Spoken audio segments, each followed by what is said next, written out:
You're 1,000 times more potent than drugs, harmful yet addictive. My love is fiery and dangerous, yet I can't stop. Luo Yao. Lin Ran was reborn.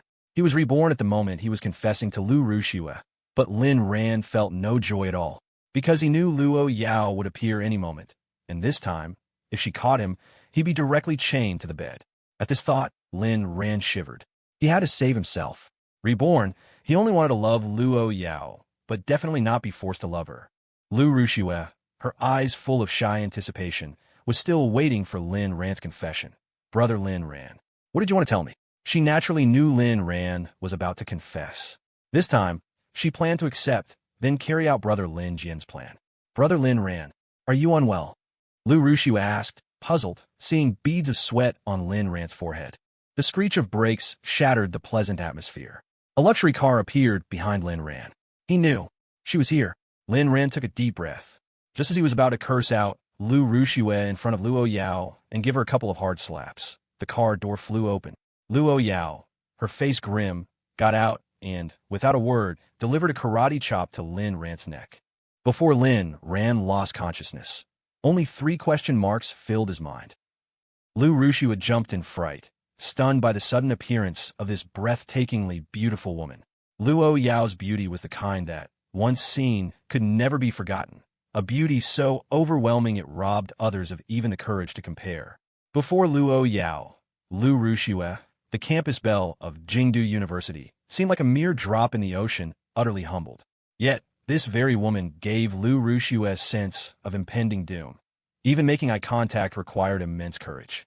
Who are you? For some reason, Lu Rushue felt a chill around her, as if she had already died once. Luo Yao retracted her killing intent and, without a backward glance, carried Lin Ran into the car. If Lu Rushue hadn't been someone Lin Ran cared about, she would already be dead. The luxury cars sped off, leaving dust in their wake. Only then did Lu Rushue notice it was a convoy, and that the woman from before seemed to have many bodyguards around her. Lin Ran was kidnapped by that woman. Lu Rushue pulled out her phone, about to call the police, but then she hesitated. If Lin Ran died, wouldn't his family automatically inherit all his shares? After a moment's thought, Lu Rushue dialed Lin Jian's number. Night, in a dimly lit room. Aaron, I want to gouge out your eyes and turn them into specimens, so they will only ever see me. Lin Ran felt a cold touch move slowly from his cheek to the corner of his eye.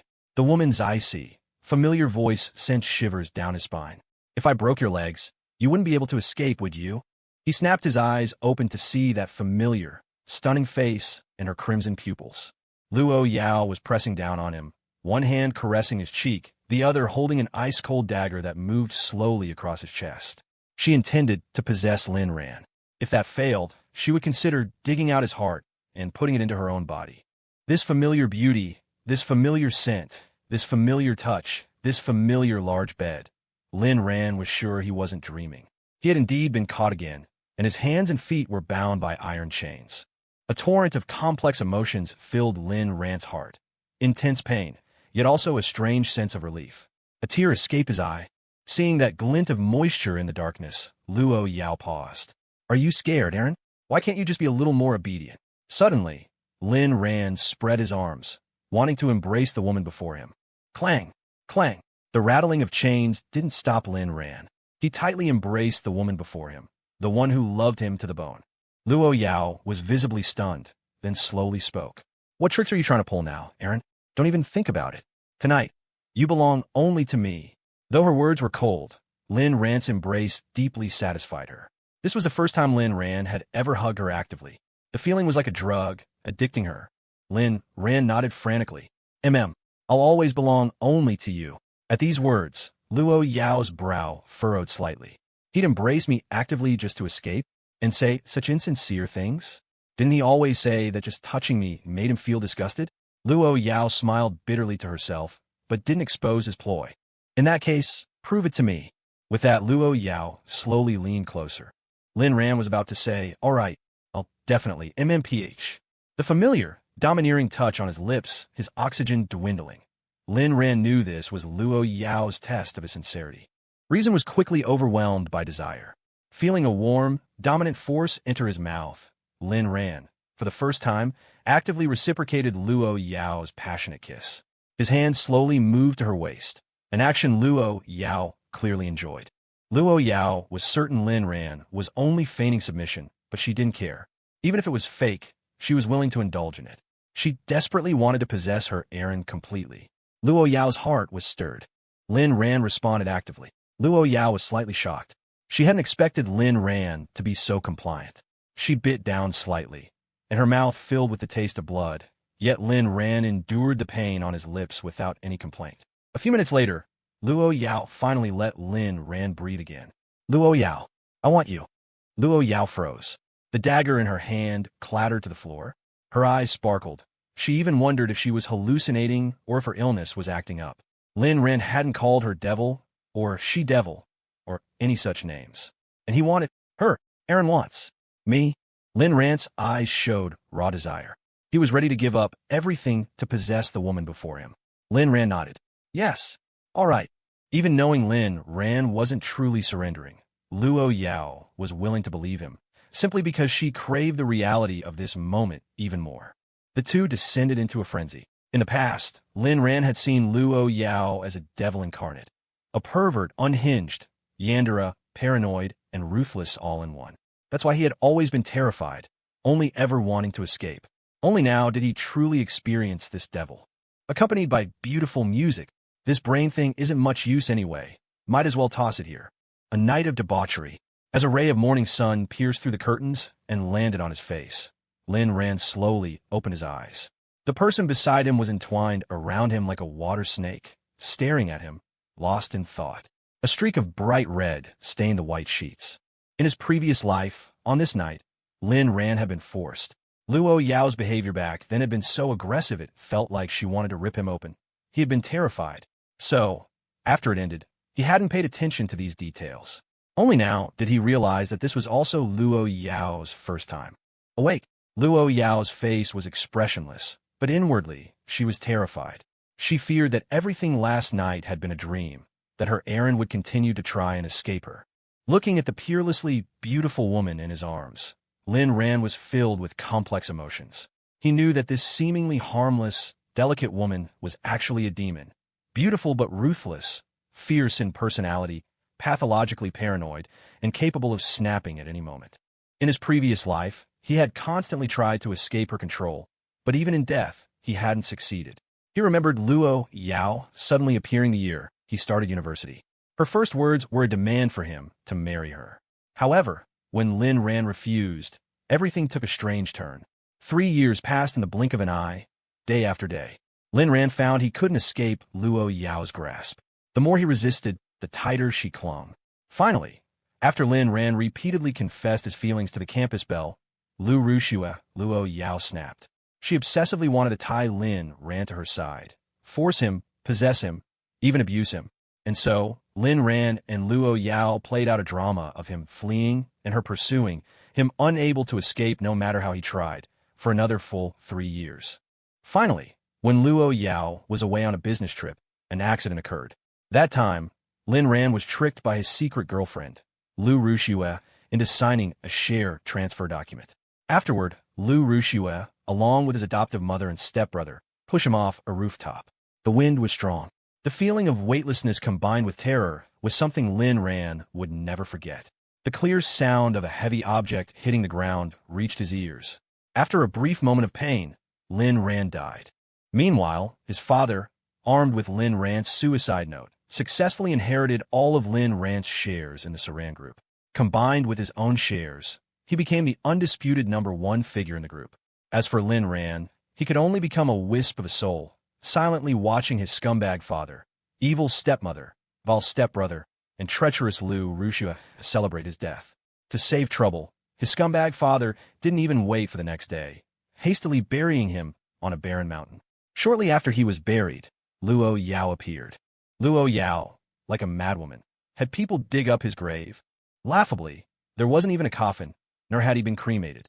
She held his disfigured corpse and cried her heart out for a long, long time. Then, resolutely, she kissed him. Even as a soul, Lin Ran's eyes widened.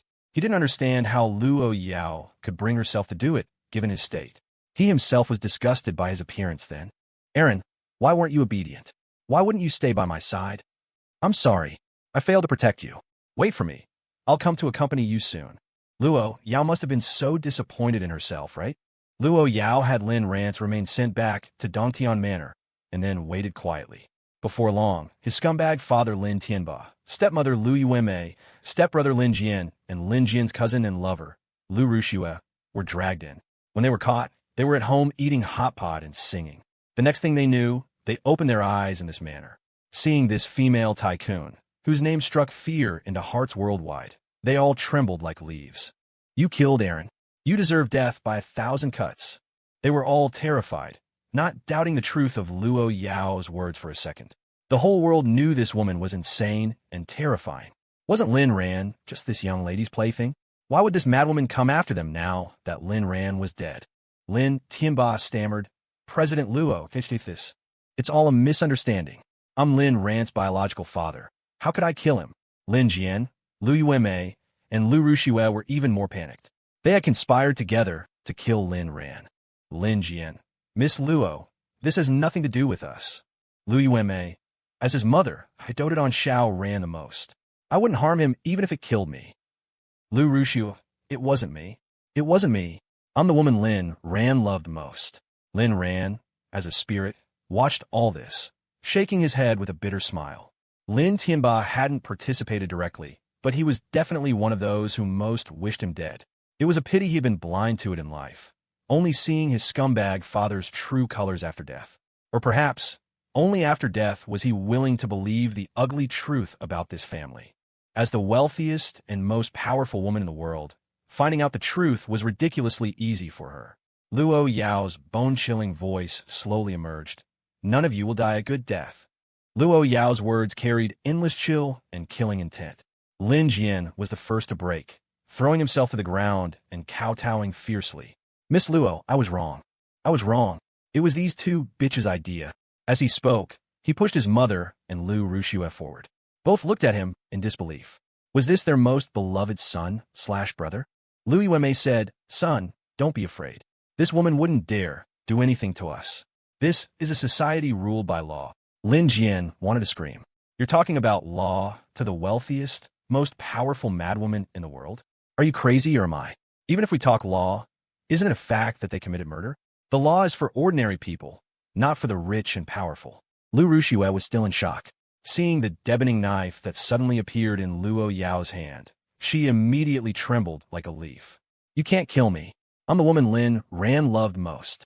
If you kill me, he won't rest in peace. Luo Yao paused. Then a crazed look appeared in her eyes. Yes. If it weren't for this woman, her Aaron wouldn't have died. What on earth did Aaron like about Lu Rushue? Was it just this face?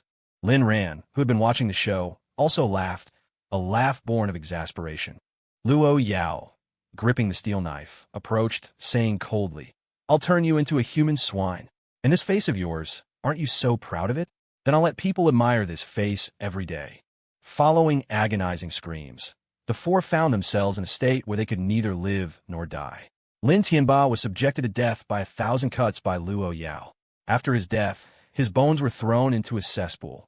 That was his burial place. Lin Jian had his genitals cut off by Luo Yao and was thrown into the manor's fish pond to be devoured by crocodiles. Lu Yuenmei was cooked into a grand meal by Luo Yao, and everyone from the Lu family was invited over to dine. Afterward, the Lu family was instantly annihilated. As for Lu Rushue, Luo Yao didn't kill her. Instead, she turned her into a beauty in a bottle and sent her to Southeast Asia. Lu Rushue's limbs were chopped off, her tongue cut out, and she was stuffed into a vase with only her head exposed. Every day, she was forced to perform moans on a Southeast Asian stage, surviving on nutrient solution, truly becoming a work of art applauded and admired by countless men below the stage.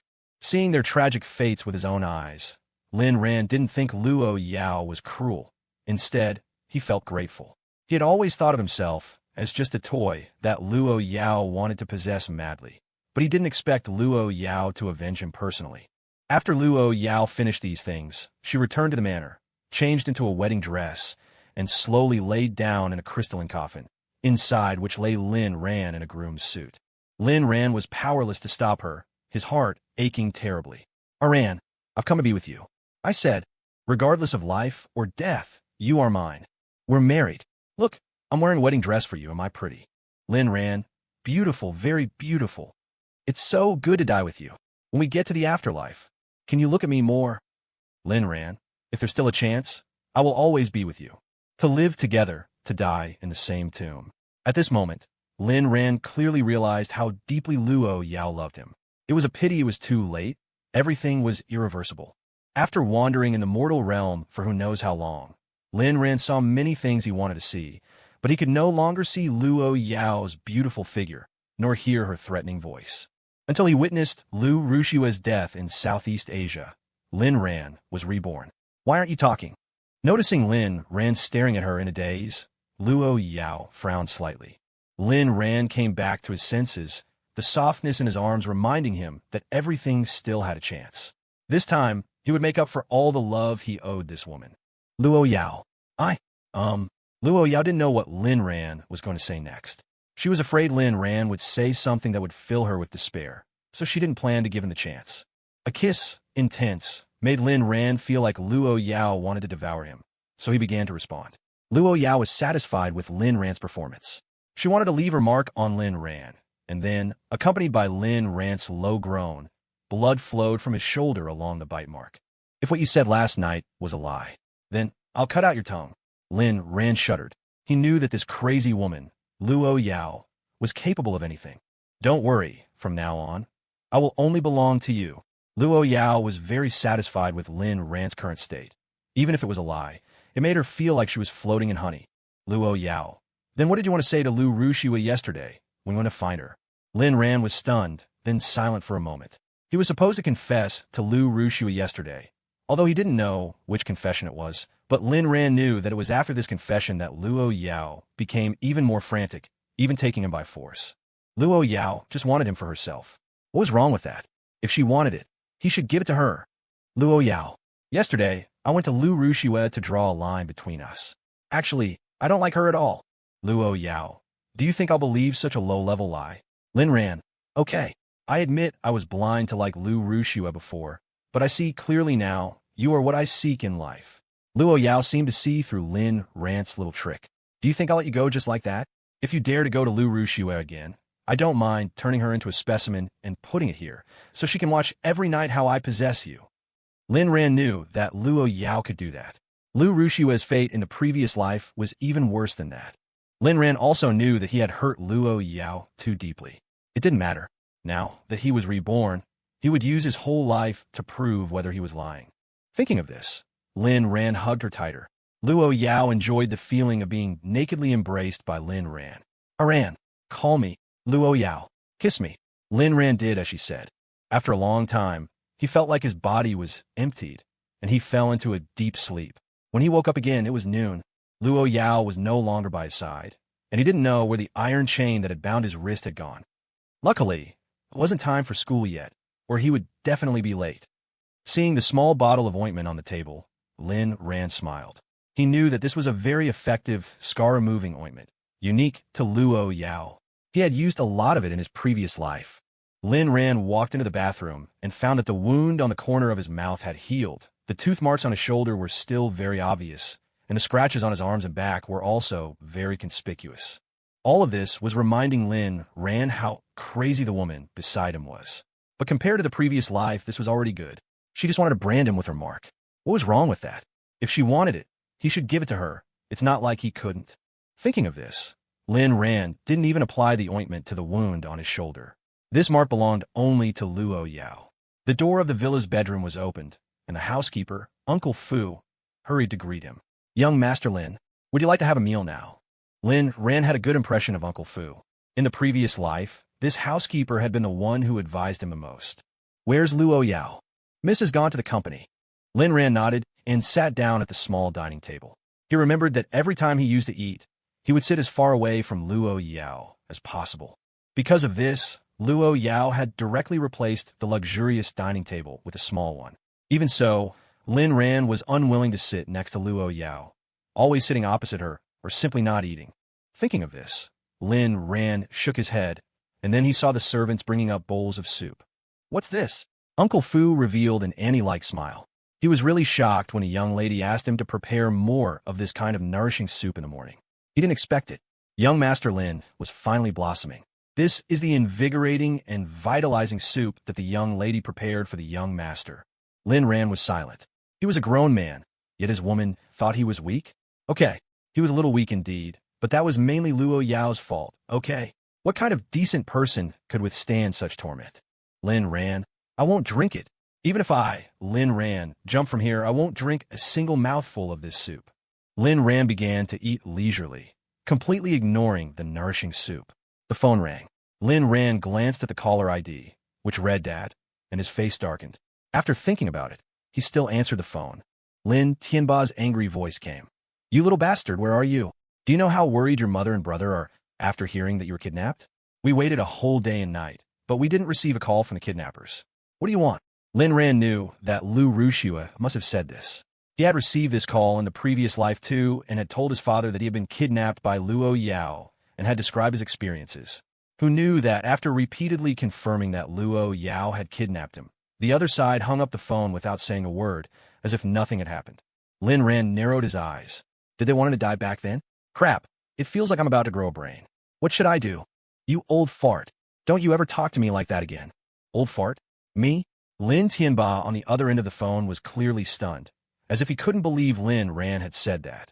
Lin Jian next to him immediately whispered, Dad, maybe brother really has been kidnapped, and he's pretending to have a bad relationship with you, so he doesn't drag you down. The kidnappers might be right next to him. Lin Tianba suddenly realized that must be it. How else would his always meek son be so rude? Thinking about it, he was even a little touched.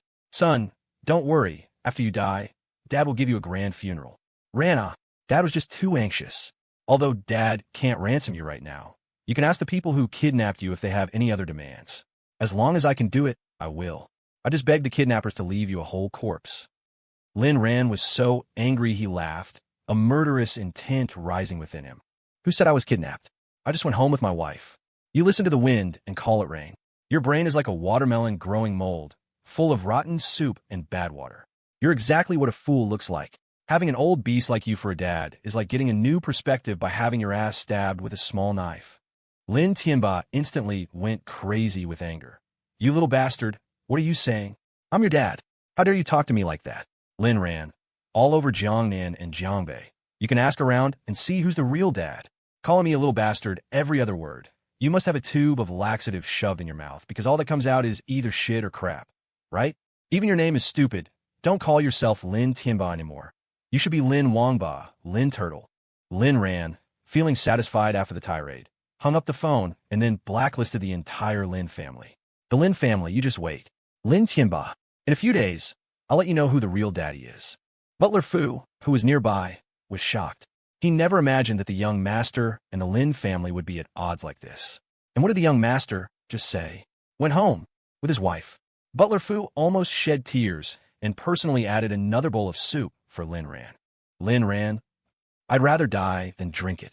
Dantian Manor was very big, but Lin Ran was so lazy that he rarely left the gate of Villa No. 1. Lying in the villa, he slacked off while thinking of Luo Yao. I really want to cuddle with my CEO wife. Thinking about it, he picked up his phone, looking for the chat history filled with transfers that he never accepted. At this time, inside the Lin family villa, Lin Tianba angrily threw his phone away, hitting Lin Jian on the forehead. Crap. Lui Wenmei was startled and quickly checked her son's injuries. Lin Tianba was also stunned, shocked to see blood seeping from Lin Jian's forehead. Lui Wenmei glanced at Lin Tianba, somewhat angrily. Lui Wenmei asked worriedly, Son, are you okay? Lin Tianba was also embarrassed. Sorry, son, Dad didn't mean to. Lin Jian endured the pain but acted obediently. It's okay, Dad. You should first think a way to save brother. At least make the kidnappers leave him a whole corpse. Lin Tianba, don't worry about that rebellious son. He deserves to die. Lui Wenmei also handed the phone to Lin Tianba and said, Yes, husband. Ran was definitely being threatened just now. As his mother, I'm so worried. Call him again quickly and tell the kidnappers to leave him a whole corpse. Lin Tianba was moved to tears. You guys are just too kind. If Lin Ran, that rebellious son, was even half as sensible as Xiao Jian, I wouldn't have made him sleep in the storage room.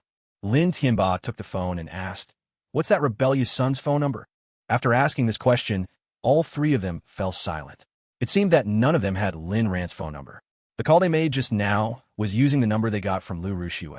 With no other choice, Lin Tianba had to call Lu Ruxue again.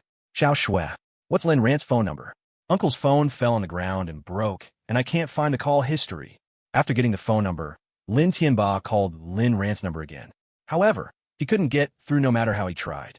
He tried using Lin Jian's phone, but it still didn't work. Forget that rebellious son. Let's take Xiao Jian to the hospital. Look, the wound is at least 1 centimeter deep. Lin Jian showed an obedient smile. Thank you, Dad. At Luo's group, in a high-level conference room, all the senior executives were silent as cicadas in winter. Every meeting felt like being on a torture rack. If it weren't for Luo's group's generous benefits, they would have left long ago. And today, President Luo's face was so cold it felt like it could freeze water into ice. Luo Yao was playing with a pen in her hand, murderous intent rising in her heart.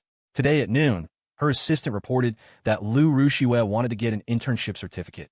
Lu Ruxue was working as a summer intern at a subsidiary of Luo's group, which, naturally, Luo Yao had arranged. She had already completely controlled the movements of everyone related to Lin Ran, especially this Lu Ruxue. Yesterday, Lin Ran went to see Lu Ruxue, and today, she received news about Lu Ruxue again.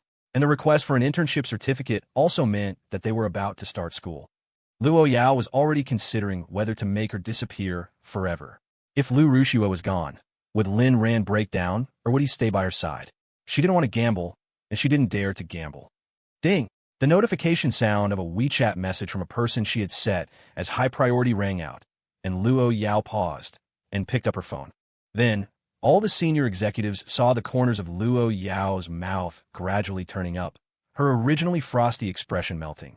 Holy crap, President Luo is actually smiling? What kind of message has such great magic? They were numb with shock. The meeting is adjourned. Everyone will get an extra 100,000 renminbi bonus this month. After saying this, Luo Yao got up and left, leaving behind a group of dumbfounded people. The boss was suddenly satisfied with their work and gave him a bonus? This was too unbelievable. Luo Yao walked straight back to her office, her eyes never leaving the phone screen.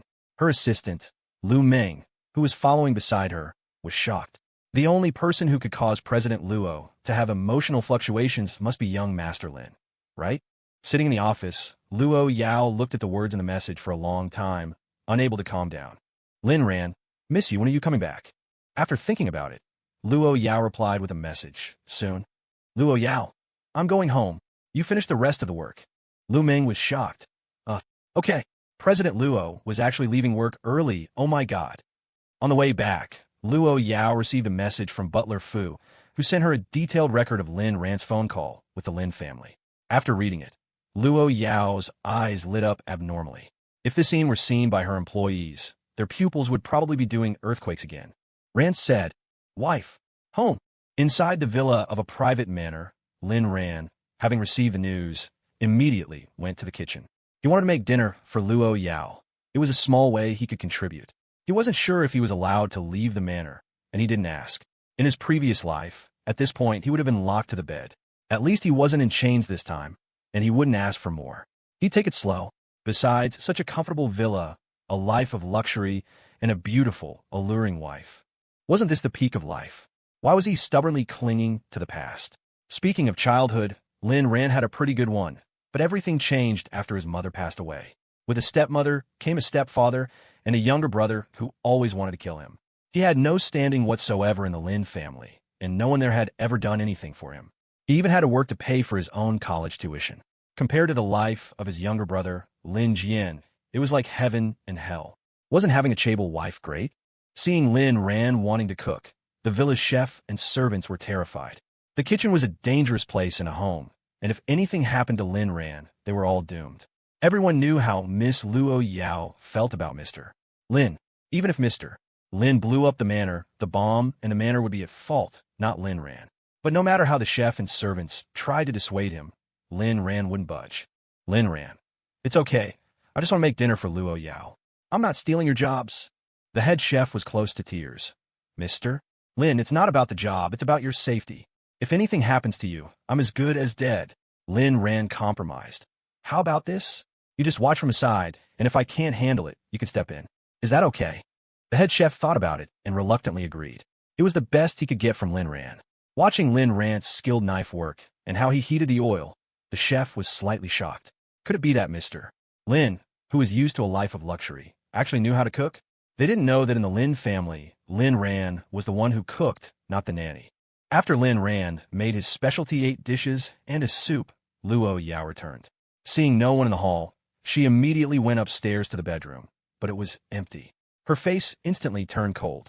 No one's here, no one's here. The last time no one was around, Lin Ran had run away, and Uncle Fu had taken all the bodyguards and servants to look for him. Was it happening again? Aaron, why must you be so disobedient? Luo Yao took out her phone and opened an unknown app to check the location. In the villa. Just as Luo Yao was confused, Uncle Fu rushed in from the kitchen in a panic. Miss, you're back. Where's Aaron? Mister, Lin is in the kitchen. He said he wanted to cook for you. Luo Yao froze for a moment before slowly regaining her composure. Uncle Fu wiped the sweat from his brow. Thinking he was lucky, he spoke quickly, or he might have been dead. Mister, Lin is almost done. Please come downstairs. Luo Yao nodded coldly, went into the bedroom to change her clothes, and headed to the dining room. Lin Ran had the servants bring the dishes to the dining room and followed them out of the kitchen, where he saw Luo Yao. For some reason, seeing Luo Yao made Lin Ran incomparably happy, as if he was seeing the most wonderful thing. He had never felt this way before. Lin Ran opened his arms and walked towards Luo Yao, who stared blankly as Lin Ran approached, hugged her, and kissed her on the forehead. Welcome home, kiss. I made dinner. Let's eat together. Okay. Stars twinkled in Luo Yao's eyes. Was this what it felt like to have Aaron? Could it be he wasn't pretending? She thought about it and felt it was unlikely, and her face turned cold again. Lin Ran was filled with question marks. Was she a master of changing faces? Before cooking, Lin Ran had asked the butler about Luo Yao's dietary restrictions, not wanting to be like the idiots in novels who gave the female lead something she was allergic to. He was relieved to learn that Luo Yao had no food restrictions. If she had no preferences, it meant she wouldn't be angry even if he made her a pile of poop. Besides, his cooking skills were pretty good. Luo Yao, dressed in casual home wear, was very alluring. Scenes from the previous night flashed through Lin Ran's mind, and his face flushed slightly. Luo Yao sat down, and Lin Ran sat next to her, lighting the candles he had prepared and instructing the servants to turn off the lights. This surprised the butler, Uncle Fu, and the servants. Previously, Lin Ran would sit as far away from Luo Yao as possible. Luo Yao had even replaced the large dining table with a small one so that Lin Ran would sit across from her. Now he was sitting right next to her and lighting romantic candles. The change was significant. Luo Yao was also very pleased with Lin Ran's change. She felt it would be nice if Lin Ran could keep acting this way. Lin Ran served Luo Yao a bowl of nourishing soup and then took a bowl for himself. His wife needed to nourish her beauty, and so did he. Or she didn't want him when she got old. Uncle Fu quickly interrupted. Miss, this soup looks very delicious. Please give me a bowl to taste first. Uncle Fu was afraid Lin Ran had poisoned the food. Luo Yao gave Uncle Fu a cold look. Uncle Fu knew he had made a mistake. He had no right to question Lin Ran. No one in this house could question him. Uncle Fu even wondered if Lin Ran's status in this house was a little higher than the missus. Luo Yao coldly said, No need. Aaron made it. I trust him. Even if it was deadly poison, she would drink it without hesitation if Lin Ran told her to. Uncle Fu was a little embarrassed. Lin Ran smiled frankly. He didn't blame Uncle Fu. This kind of worry was reasonable. I'll go first. He quickly took 2 sips of the soup and then ate a little of each dish. It tasted good, and Luo Yao should like it. Uncle Fu smiled awkwardly. It was my suspicion, sorry. Lin Ran signaled that it was okay, but Luo Yao coldly said, Your bonus for this month is gone. Lin Ran generously interjected. Luo Yao, Uncle Fu is thinking of your safety. Forget about deducting his bonus. Try the soup. Luo Yao nodded. Uncle Fu was grateful and wanted to thank Lin Ran, but seeing Luo Yao's slight frown, he immediately shut up. How could he interrupt the Mrs. Meal? Then, Lin Ran quietly watched Luo Yao gracefully scoop up a spoonful of the nourishing soup he had made and slowly bring it to her mouth. The dim, romantic candlelight made Luo Yao even more captivating. He felt he could never get enough of her stunning face. Luo Yao, what are you looking at? Lin Ran. Looking at how beautiful you are. Luo Yao frowned. Who is more beautiful, me or Lu Shui? A freebie question? Lin ran. I must have been a Shakespeare without the spear in my past life. Such a beautiful woman was right in front of me, and I couldn't even see her. Now that my sight is restored, I need to look at you more for a lifetime. But I regret it so much. Lin Ran's first half touched Luo Yao, but the last sentence made her anxious. Regret what? Regret giving herself to him yesterday? Lin Ran felt the air around him suddenly turn cold and was shocked. Why is she suddenly angry? Could it be? Lin Ran. I regret not discovering your beauty sooner. I deserve to die. Sure enough, Luo Yao's icy aura subsided and disappeared, and the corners of her mouth became more and more obvious. Butler Fu's pupils were shaking. Young Master Lin is wooing her? Oh my God, Miss hasn't smiled like this in a long time. Lin Ran's words made Luo Yao tremble, and a drop of soup ran down the corner of Luo Yao's mouth. She naturally reached out to wipe it away, and then her hand touched Lin Ran's outstretched hand.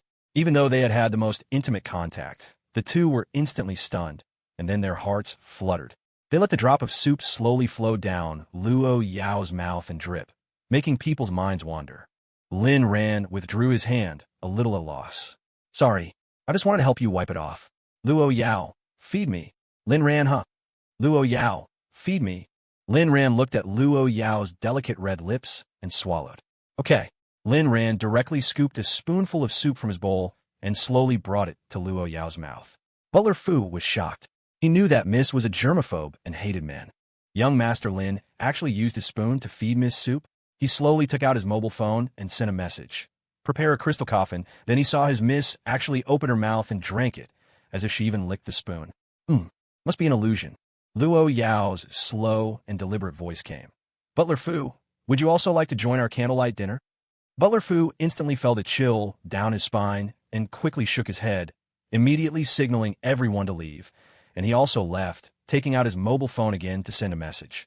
Cancel the coffin. Looking at Luo Yao's delicate and charming appearance, Lin Ran gently fed her. This feeling made Luo Yao very satisfied and gradually addicted. Ran, are you really not lying to me? Even if you are, I'll accept it. Luo Yao had no desire for food, but it was made by Lin Ran, so she had to taste it all and eat as much as possible. This was unprecedented for Luo Yao, who already had anorexia. The meal lasted a long time, and the two ate from the restaurant to the bedroom. Just as Luo Yao straddled Lin Ran's phone rang. He looked at the caller ID. Goddess damn it, I forgot to blacklist this bitch. Luo Yao naturally saw it too, and the air immediately dropped 8 degrees. Lin Ran naturally hung up the phone and prepared to kiss Luo Yao again, but the phone rang again. Just as Lin Ran was preparing to hang up again and turn off the phone, answer it. Lin Ran had 10,000 grass mud horses galloping through his heart. Lu Shui, you better be sensible and don't say anything that will make my wife unhappy. The call was answered. Lin Ran, brother, where are you? Before Lin Ran could speak, Luo Yao's domineering aura rushed over. I'm with my... Ugh. Lu Shui? What's that sound? Lin Ran, brother, say something. Are you okay? Who was the woman who took you away that day? Lin Ran was about to curse when Luo Yao asked a slightly provocative question. Ran, who is the woman you love the most? You. I only love you. Then came a different kind of moan.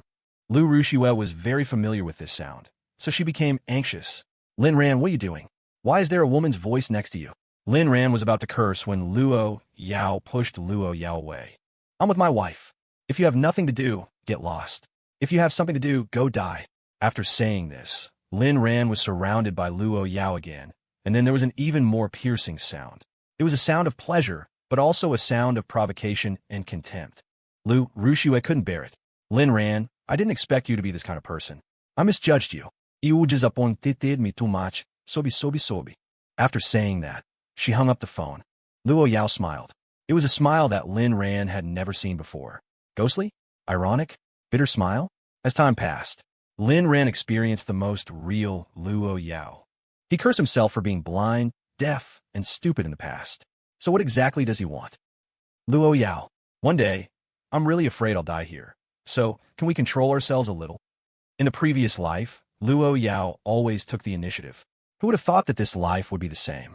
Obviously, he's the man. Okay, crazy? But I just can't control it. It's as if only by becoming one with you like this can you truly belong to me. If you really die under me, then I will not hesitate to die with you. Even in the underworld, you will still be mine. Lin Ran was silent. He knew very well that Luo Yao would definitely do it. What was so good about him? Why did Luo Yao just take a fancy to him? Aran, I'm so scared. I'm afraid you'll turn around and leave me tomorrow. So, even if you're lying to me, can you keep lying to me forever? Lin Ran felt a pain in his heart. Even if Luo Yao thought he was lying to her, she was willing to do this. What kind of deformed love is this? Even if I get your false affection, I will cherish it like a pearl. However, Lin Ran gradually liked this feeling.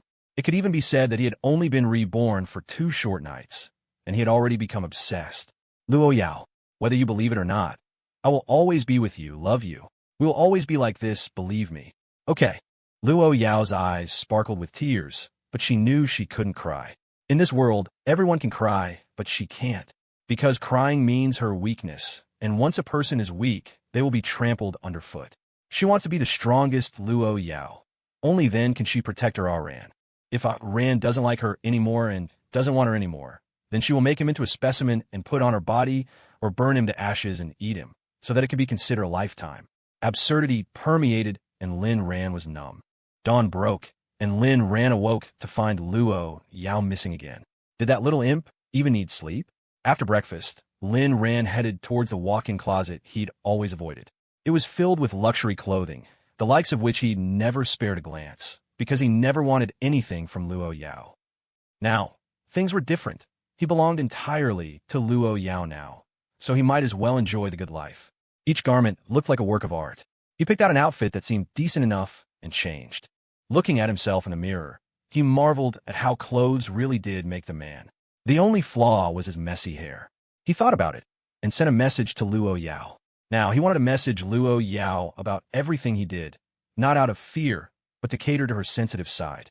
To outsiders, she was ruthless and decisive, but Lin Ran knew how delicate she was inside. Wife, I want to go get a haircut and then head to the Lin family to pick up some things. Soon after, Luo Yao replied, Can I have a stylist come to the manor? Lin Ran, okay.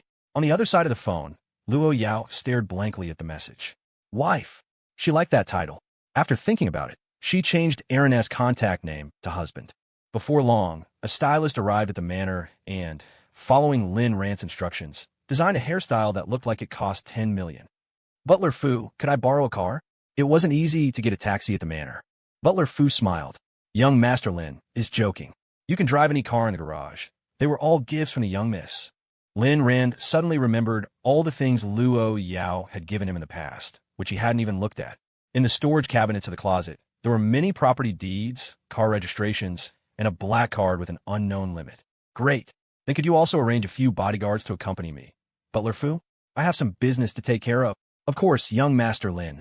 Stepping into the garage, he was stunned. It was grander than any luxury car show in the world. Lin Ran chose a Koenigsegg 1:1. He'd never even seen such a luxurious car before, and now he could drive it into a fight. Soon, a super luxury car convoy was traveling on the streets of Kyoto, and every car on the road quickly gave way. Following closely behind Lin Ran was Butler Fu's car. He absolutely couldn't let Lin Ran run away again, especially after seeing how important Lin Ran was to his young miss. This was a man who could make the young miss smile. He couldn't be lost. Before long, Lin Ran parked the car steadily outside the Lin family villa and killed into the villa with 10 bodyguards in tow. Inside the villa, Lin Jian had just been brought back from the hospital by the Lin family, and the family of 3 was chatting and laughing together. Dad, are you really not going to care about brother anymore? At least contact him. If he's not dead yet, we should at least ask the kidnappers to leave us a whole body. After all, he's my beloved brother. Yes, husband. Xiao Jian is right. Xiao Ran is also my son. You should still talk to the kidnappers. Leave us a whole body, so we can be buried properly, right? Lin Tianba frowned, as if thinking of that rebellious son gave him a headache. Lin Ran had always been a very obedient son. Why did he have to scold him last time? If he hadn't scolded him, he might have been able to find a way to save him, but now... Don't bother with that rebellious son. I'm his father. Even if he comes back, he has to kneel down and kowtow to admit his mistake before I'll let him live back in the Lin family. Bang! Suddenly, the villa door was broken open by a huge external force. Old bastard, your living daddy has come to find you. Hearing the familiar voice, the 3 people inside were stunned. Seeing Lin Ran, Lin Tianba instantly flew into a rage, got up and drew a 7 wolves belt. You little bastard, you dare to come back? If you don't kneel down and kowtow to admit your mistake today, I'll beat you to death. However, before Lin Tianba could make a move to hit him, a few bodyguards rushed out from behind Lin Ran and pinned Lin Tianba to the ground, which startled Lin Jian and his mother. Lin Jian, brother's back. I miss you so much. I heard you were kidnapped, and I couldn't eat or sleep. I just wanted to save you. But brother, why did you bring outsiders to bully Dad as soon as you came back? Please let my dear Dad go. Lu Yuanmei, Xiao Ran is back. Please let your dad go. He's been worried sick these past 2 days. He's been contacting the kidnappers to save you. Lin Ran? Speechless. Lin Ran gave a look, and Lin Jian and his mother were also pinned to the ground.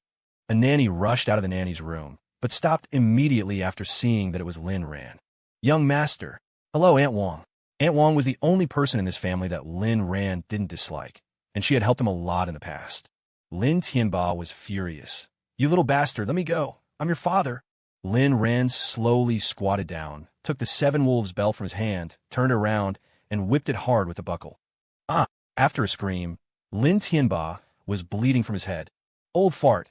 Remember, don't say you're my dad when we meet in the future, and you have to kneel down and kowtow to me every time we meet, or I'll beat you like this today. Ah! Ah! Ah! Ah! Accompanied by Lin Tianba's screams, Lin Jian and his mother were stunned. Tired and satisfied from whipping, Lin Ran stretched his muscles and slowly looked at Lin Jian and his mother. Disgusting. Lin Jian and his mother met Lin Ran's eyes, but they were not afraid, but rather resentful with a hint of excitement? Yes, it was excitement. Lin Ran slowly opened his mouth. Attorney Su, I'll leave the rest to you. After saying that, Lin Ran slowly went upstairs, returning to his utility room. Su Kai, a big name in the legal profession, walked out from behind him and handed a document to Lin Tianba, who was still wailing on the ground. What is this? Su Kai, this is the document from Mr. Lin Ran severing his relationship with you. Please sign it. Lin Tianba was stunned, unable to calm down for a long time. When Lin Ran came downstairs again, Lin Tianba still hadn't signed it. Seeing Lin Ran carrying a suitcase, he endured his soaring anger and asked, Rebellious son, are you serious? Lin Ran nodded. Otherwise, Lin Tianba laughed, so angry that he laughed. Haha, good. Rebellious son, remember, you will never be able to return to the Lin family in this lifetime. Even if you kneel down and beg me, I will never recognize you as my son again. Lin Ran smiled. You have my word. Lin Tianba was exasperated and signed his name on the document directly. Lin Jian and his mother looked at each other, revealing a meaningful smile. Lin Ran put away the document. Looking at Lin Jian and his mother who were smiling through their sadness, he found it funny. All right, I'm also taking my shares with me. The shares of Saran Group were left to me by my mother. Don't even think about taking a penny from me. This statement shocked several people, as they seemed to have just remembered the matter. Ungrateful son. Little Ran, what are you doing with so much equity? Quickly transfer the equity to me unconditionally. Once you graduate from university, your dad will transfer it back to you. Lin Jian, that's right, brother. Dad is the chairman, so putting the company's equity with Dad first will also give him more say in the company. Lu Yuanmei, little Ran, be good. Listen to your dad and transfer the equity to his name so he can manage it for you. Lin Ran almost vomited. How hadn't he noticed how disgusting this family was before? He waved the severance agreement in his hand. I'm just strangers with you. You insulted me, so I'm very angry.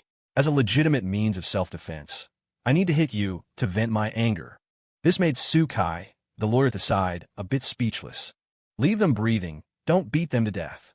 Soon, the group was bruised and swollen. Lu Yuanmei and her son had lost their usual generosity and began to curse Lin Ran. Ingrate, I'm your mother. I raised you for so many years, and you actually let people hit me. You're such an ingrate. Lin Ran, my mom's name is Su Yinyin, not Lu Yuanmei. Brother, don't let them hit me, Wah. It hurts so much. Lin Ran, you're not my brother either. I don't have a brother. Lin Tianba, the father, also started begging for mercy. Little Ran, make them stop. Dad was wrong, don't hit Dad. He had no backbone at all. Lin Ran felt ashamed. When he was being tortured by Luo Yao in his previous life, he didn't beg for mercy, but Lin Tianba started begging after just a few simple punches. Who exactly is the dad here? Lin Tianba was in so much pain that he gritted his teeth and said, You're my dad. Lin Ran laughed. That's right. Now that we've severed ties, some things need to be clarified. When I was 13, my mom passed away and left me 30% of the shares in the Sue Rand Group.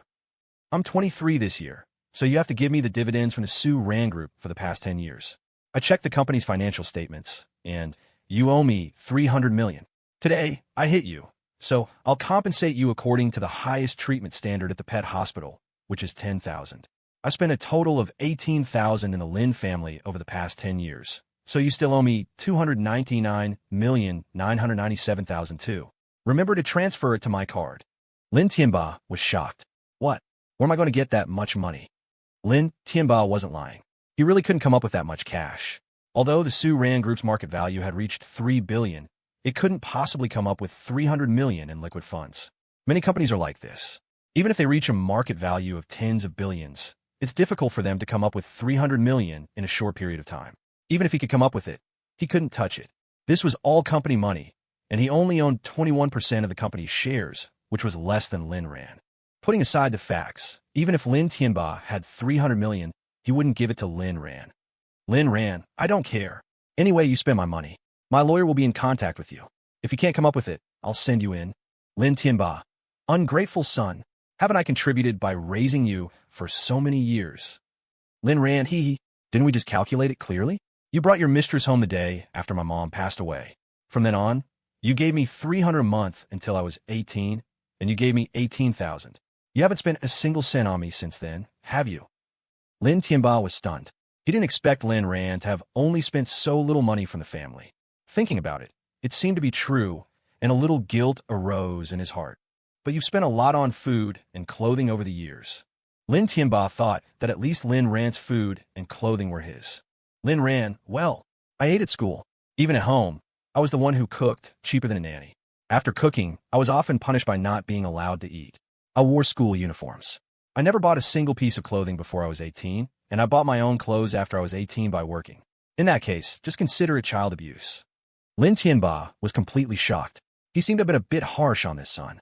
Don't be in a daze. Not a single cent of the dividends can be missing. If a single cent is missing, my lawyer will send you in and add a charge of child abuse. After saying that, Lin Rand turned around and left, leaving the people in the villa screaming miserably. Ungrateful son. Ungrateful son. Lin Rand, awesome. Awesome. Walking out of the villa, Lin Rand spotted a pink bicycle parked at the door. This was Lin Rand's former means of transportation, bought with his own money from working. Lin Jian's tool was a $1 million luxury car. As for why the bicycle was pink, because Lu Rushue liked pink. But Lu Rushue had never ridden this bicycle. Smash it. Returning to the car, he drove to Huatian Plaza, which was also the most famous luxury shopping mall in Kyoto. Entering the mall, Lin Rand was dumbfounded. A broken bag cost $180,000. A broken perfume cost $38,000. Would a pile of dog shit also cost $888? Although he came from the Lin family, Lin Rand had never shopped here because the Lin family didn't give him money. Before he was 18, he was given $300 a month, and after he was 18, he wasn't given a single cent. They called it raising a son in poverty, but why didn't they raise Lin Jian like that? Even so, Lin Rand still tried hard to maintain that non-existent family affection. Damn it, he was so cheap before. Looking at the balance of only $13,000 in his phone, Lin Rand was silent. This was still what he had saved up from working a summer job and various part-time jobs. He originally planned to buy a bag for Lu Rushue, but now he planned to buy a gift for Luo Yao. He just didn't expect the things here to be so expensive. Even so, Lin Rand didn't plan to spend the money from Luo Yao's black card. Not because he was noble, but because he wanted to use his own money for the gift for Luo Yao. As if sensing Lin Rand's embarrassment, the shop assistant started to ignore Lin Rand. Just then, Uncle Fu walked over. Young Master Lin, have you taken a fancy to something? Do you need to pack up the whole store? Lin Rand shook his head. No need. I want to buy a gift for Luo Yao with my own money. Lin Rand finally chose a bracelet, priced at exactly $13,000. After paying, the shop assistant showed a polite smile. Taking the bracelet, Lin Rand imagined what Luo Yao would look like wearing it. Luo Yao, this is my first gift to you. Although it's not expensive, it's all my assets. When I earn money in the future, I will definitely give you the best things in the world. Suddenly, Lin Rand began to feel uncomfortable all over. According to the plot of the novel, shouldn't something happen at this time? Lin Rand. Hearing Lu Rushue's familiar voice, Lin Rand's face darkened. Damn it. Bad luck. If Luo Yao sees this, Won't I get another beating? Little did he know, Luo Yao had just received the news and was rushing over. Lu Rushue and her best friend, Hua Haney, appeared beside Lin Ran. Seeing Lu Rushue again, Lin Ran realized that he didn't seem to feel anything for her, not even a trace of fond memories. His mind was filled with the image of her being turned into a beauty bottle and put on display in Southeast Asia in his previous life, and he shuddered. Luo Yao is really ruthless. But even if you are ruthless, you are still the most beautiful Luo Yao in my heart. Lin Ran, it really is you. Who was the woman who took you away that day? And why did you block all my contacts? Do you know that your aunt and uncle are very worried about you? Hua Haney immediately noticed the beautiful gift box in Lin Ran's hand. Lin Ran, is this a gift for Rushue? She reached out to grab it. Lin Ran quickly pulled the gift away. This was a gift he bought for his darling wife, and he had to keep it safe. Hua Haney got angry. Lin Ran, what do you mean by this? Do you know who I am? I'm Rushue's best friend. With this attitude, how are you going to win Rushue over? Lu Rushue bit her lip, waiting for Lin Ran's answer, playing the pitiful and innocent act perfectly. She realized that Lin Ran looked really handsome today. He had cut his bangs, changed his hairstyle, and these clothes suited him so well. That woman the other day was much more beautiful than her, and even as the campus belle of Kyoto University, she felt inferior. And last night's phone call. No, she had to be with Lin Ran so that she could help Lin Jian get the shares from Lin Ran. Even if she failed in the end, being with Lin Ran wouldn't be bad, considering how much he loved her. Lin Ran was so handsome, it wouldn't be embarrassing to be seen with him. Our Rushue is so beautiful. Even if you're a little handsome, it's useless. In this society, you can't win a girl over without sincerity. Do you even understand? Now, if you're willing to buy a bag for me and Rushue each, I'll persuade Rushue to give you a chance to get close to her. Lu Rushue gently tugged on Lin Ran's sleeve. Brother Lin Ran, I'm just too concerned about you. That's why I'm asking you this. Even if that woman likes you, or even if something happened between you, I believe you were forced. Can we go back to how we were before? This scene was seen by Luo Yao, who had just arrived. Her eyes were like knives as she watched what was happening. Lin Ran quickly dodged Lu Rushue's reaching hand with a skillful maneuver. Lu Rushue, don't be crazy and drag me down with you. Get away from me. Lu Rushue was stunned, and Hua Haney was furious. Lin Ran, who do you think you are? Our Rushue is so beautiful and is even forgiving you. You don't appreciate it, and you're even insulting her. Lin Ran chuckled. Beautiful? My wife is much more beautiful than her. She has looks and money, and she treats me well. I also love her the most. Where do you get the confidence to talk to me about beauty as a strength? Lu Rushue took a step back, stunned. She couldn't believe that these words came from Lin Ran. She wanted her Lin Ran, the gentle, considerate, attentive, and adoring Lin Ran. Brother Lin Ran, you said that woman is... Luo Yao's murderous aura disappeared in an instant, and she stopped and watched quietly. This change shocked her assistant, Lu Meng. Mr. Lin, you've finally seen Miss Luo's sincerity. Heaven has finally opened its eyes. Lin Ran sneered. Lu Rushue, don't be unconvinced. You know very well whether my wife is more beautiful than you. And even if she were incredibly ugly, I would only love her. Lu Rushue couldn't believe it. Why? Lin Ran, what are you? In playing cards, you're a king. In the circus, you're the busiest. In Gotham City, you're the wildest. You stand guard in front of McDonald's. You're Batman's biggest client, a pillar of Joker. Lu Rushue / Hua Haney. Butler Fu suddenly stepped forward and added, a clown among clowns. Lu Rushue couldn't hold it in anymore. She was angry, really angry. Even Lin Ran sleeping with another woman hadn't made her this angry. Lin Ran, how dare you? Call me a clown? As if remembering something, Lin Ran said, well, not really. Actually, you're quite the beauty. As soon as these words came out, the whole place fell silent. Luo Yao turned into an ice queen again, and Lu Meng held her forehead, mourning for Lin Ran. Lin Ran, my wife can turn you into a human stick, put you in a bottle, and send you to Southeast Asia as a beauty. Have you seen Lost in the Stars? It's that kind of beauty. Seeing all this, the corners of Luo Yao's mouth curved up slightly. Aaron's idea isn't bad. The heart of her assistant, Lu Meng, stopped, then started again, then stopped again, her pupils shaking over and over again. This little white, young master could actually stir up such emotions in Miss Luo. That's right. Otherwise, she wouldn't have been asked to report Lin Ran's every move. Lin Ran's words startled Lu Rushue. She knew that Lin Ran was scaring her, but she still felt a chill in her heart. Lin Ran, all right. I need to go home and be with my wife. Don't hang around in front of me in the future. I'm afraid my wife will misunderstand. Also, I've never liked you. Not in the past, and definitely not in the future. As for all the things I gave you before, consider it feeding the dogs. If it weren't for the lack of shopping records, Lin Ran would have demanded them back. Lu Rushue's eyes were full of tears, like a little white flower hurt by a scumbag. Lin Ran felt disgusted by her pretense. Actually, he really wanted to kill Lu Rushue, but murder was illegal. Moreover, wasn't it more interesting to torture her slowly than to kill her with one blow? Lin Ran was shocked by his own thoughts. When did he become so twisted? Alas, misery loves company. Lin Ran turned around and froze. When did Luo Yao arrive? Damn it. She saw him with Lu Rushue. Would she misunderstand? Guys, who understands? It's just a coincidence. Wife, I swear I have nothing to do with Lu Rushue. If I'm lying, may my whole family die. The murderous aura in the air was faint but present. Lu Meng had already instructed the bodyguards to clear the area. Luo Yao slowly walked up to Lu Rushue. Slap, slap, two crisp sounds. Get lost. Stay away from Aaron, or I'll throw you into the sea to feed the sharks. Lu Rushue and Hua Haney were both intimidated by Luo Yao's powerful aura. They didn't dare to speak, even though their legs were shaking. They insisted on not falling down. They covered their faces in a mess and ran away. The woman in front of them had stunning beauty, but gave off a feeling of death, which made them unable to speak. Just like she said she'd throw someone into the sea to feed the sharks, she definitely would throw them into the sea to feed the sharks. The shop assistants were all trembling. Hua Tian Plaza belonged to the Luo Corporation, and wasn't the woman in front of them the head of the Luo Corporation? That young man just now, he actually had a connection with CEO Luo? Hope I didn't offend him. Luo Yao's gaze landed on Lin Ran's hand.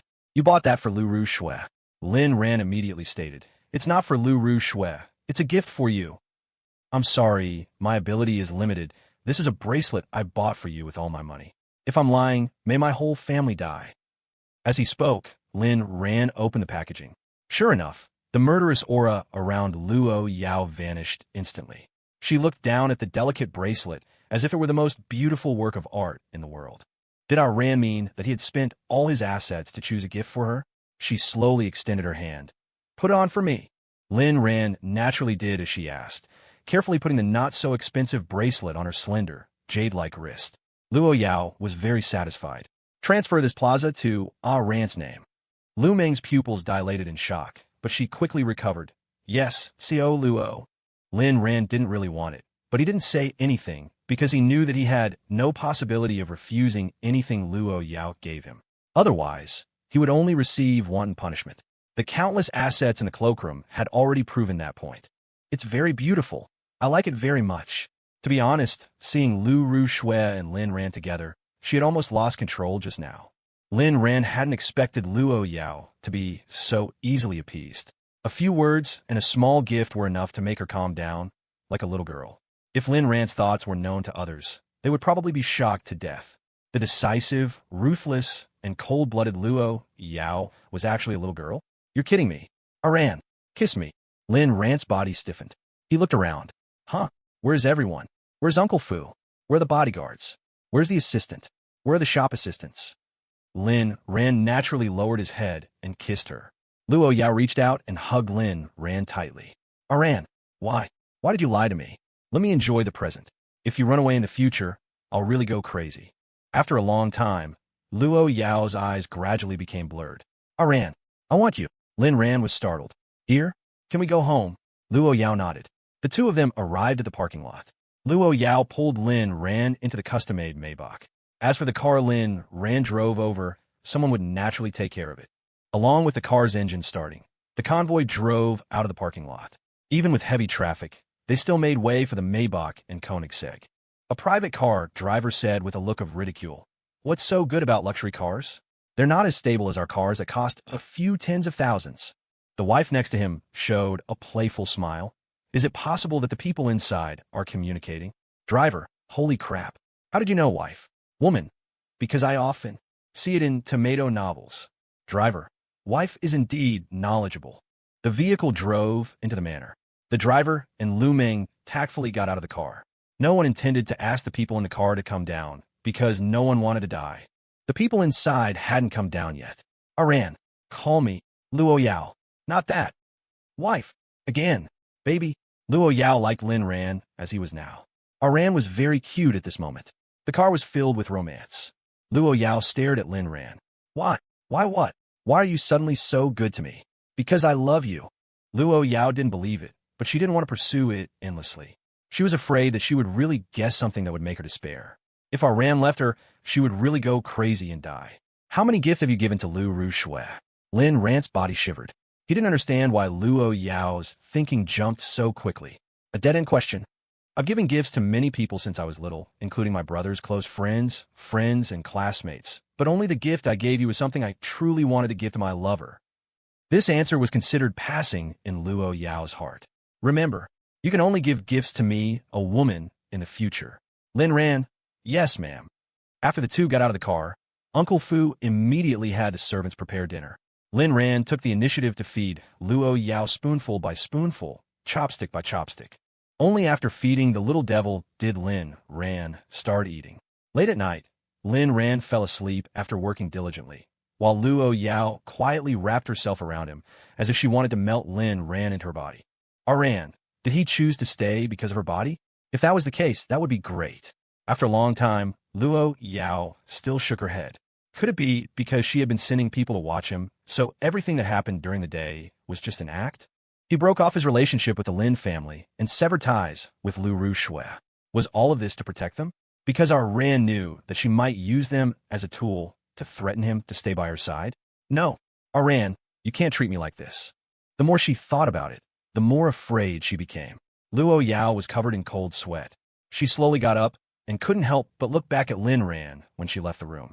She quietly walked to that secret room. At some point, in a daze, Lin Ran seemed to see a stunningly beautiful woman applying something. In the morning, Lin Ran went downstairs and saw Uncle Fu. He said a little awkwardly, "Uncle Fu, that tonic soup?" Uncle Fu showed an Andy-like smile. "I've already prepared it for young master." Lin Ran was a little embarrassed, feeling like he couldn't perform. It was just that your young lady was excessively demanding. Although he also felt great, he would be finished sooner or later. When he arrived at the restaurant, he found that Luo Yao was actually there. "Don't you have to work today?" Luo Yao nodded. "It's the weekend. I can handle urgent matters at home." For some reason, Lin Ran felt that Luo Yao was acting strange. Feeding the little devil was already Lin Ran's current habit. Every time he fed her, Lin Ran would feel a sense of satisfaction overflowing from his heart. The way his wife eats is so elegant. The way his wife drinks soup is both beautiful and seductive. The way his wife looks at him is also fascinating. Everything about her is good. The weekend was wonderful and warm. Lin Ran had developed a taste for it, and it lasted until the evening of the second day. Luo Yao, want to have a drink? Lin Ran. Okay. If his wife wanted a drink, then he would accompany her to the death. Although his alcohol tolerance wasn't good, although he didn't know why they were drinking. Luo Yao got up and took a bottle from the wine cabinet. Mao Tai? No, they were drinking baijiu. Oh well, as long as you're happy. On the way back to the dining table, Luo Yao felt a sharp pain in her leg. She lost her balance, and the Mao Tai in her hand flew out.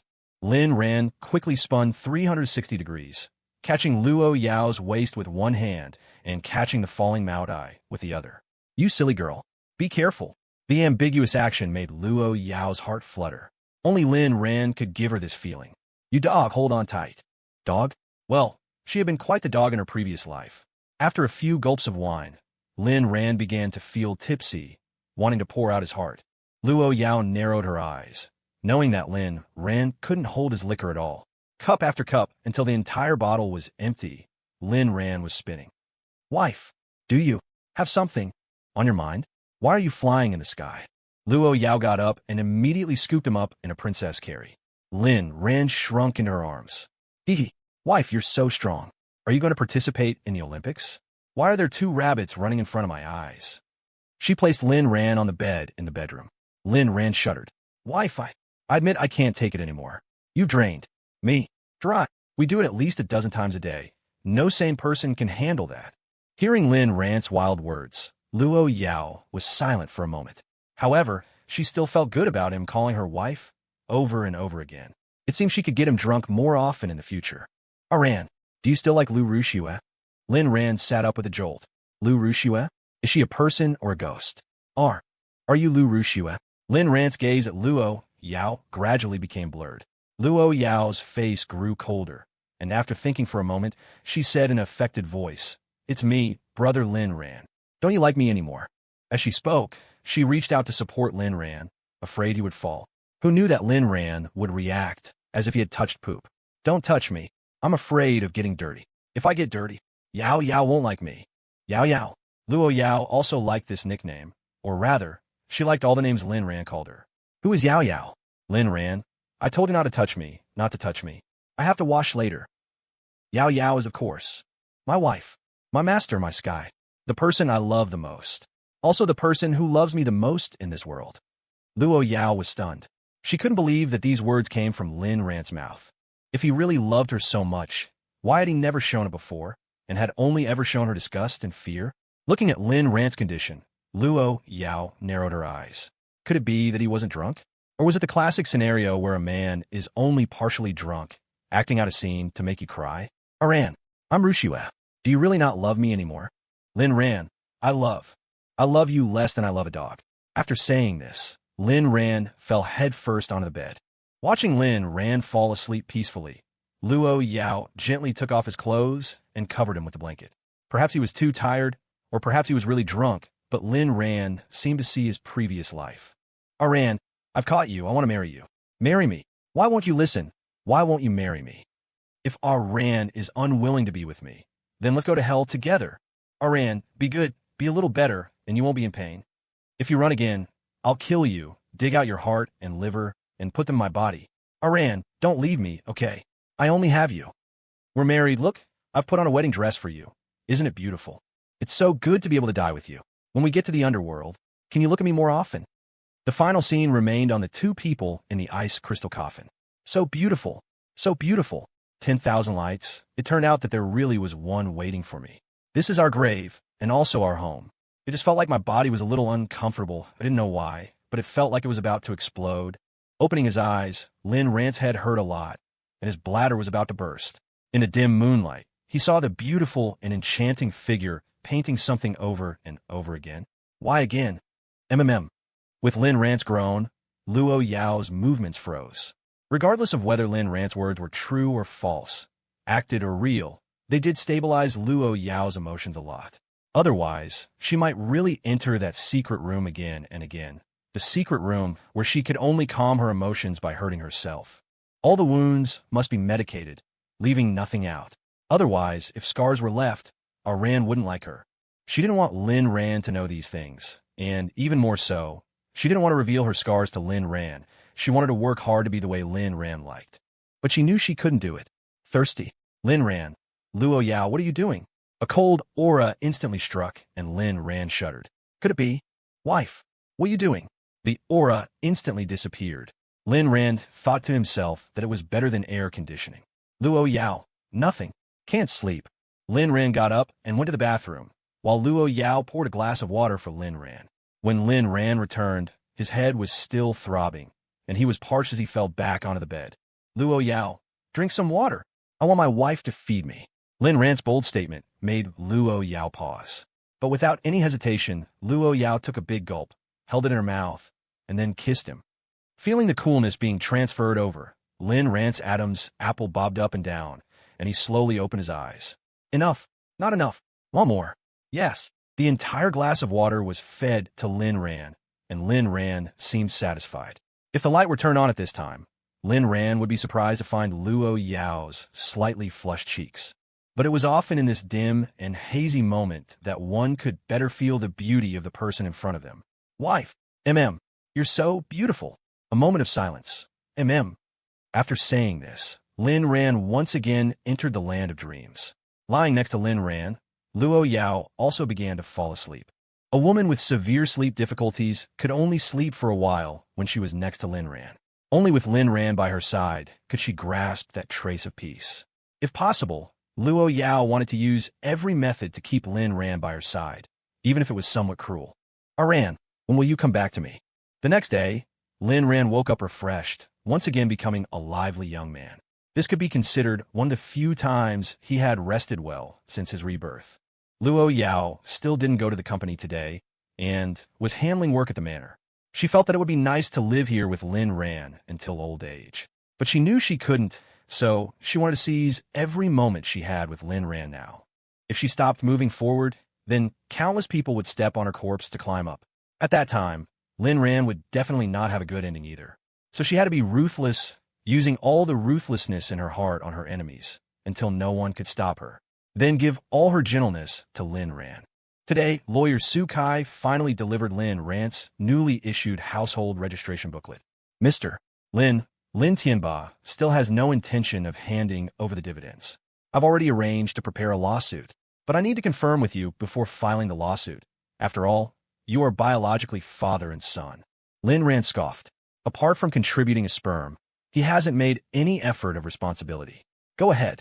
Let the old geezer face reality. It would be best to send him in. Having received Lin Ran's confirmation, Su Kai bid farewell and left. The first thing Lin Ran thought of when he got the household registration booklet was to find Luo Yao to get a marriage certificate. He was also taken aback by his own thoughts. Although Luo Yao wore a wedding dress for him in the previous life, Lin Ran sometimes couldn't see clearly whether Luo Yao wanted to possess him or had other obsessions. He also didn't know if Luo Yao had any intention of going public with him. Walking into the study, Luo Yao was facing the computer expressionlessly. Lin Ran was extremely careful with every step without making a sound, until he quietly came to Luo Yao's side and kissed her face. Morning kiss. Facing the sudden appearance of Lin Ran, Luo Yao was stunned, and then she heard her own heartbeat, and the corners of her mouth curved into a beautiful arc. She turned around and gave Lin Ran a passionate French kiss. This is a morning kiss. Lin Ran scratched his head, thinking that his wife was really fierce. Luo Yao, how do you feel? Lin Ran, I feel very good.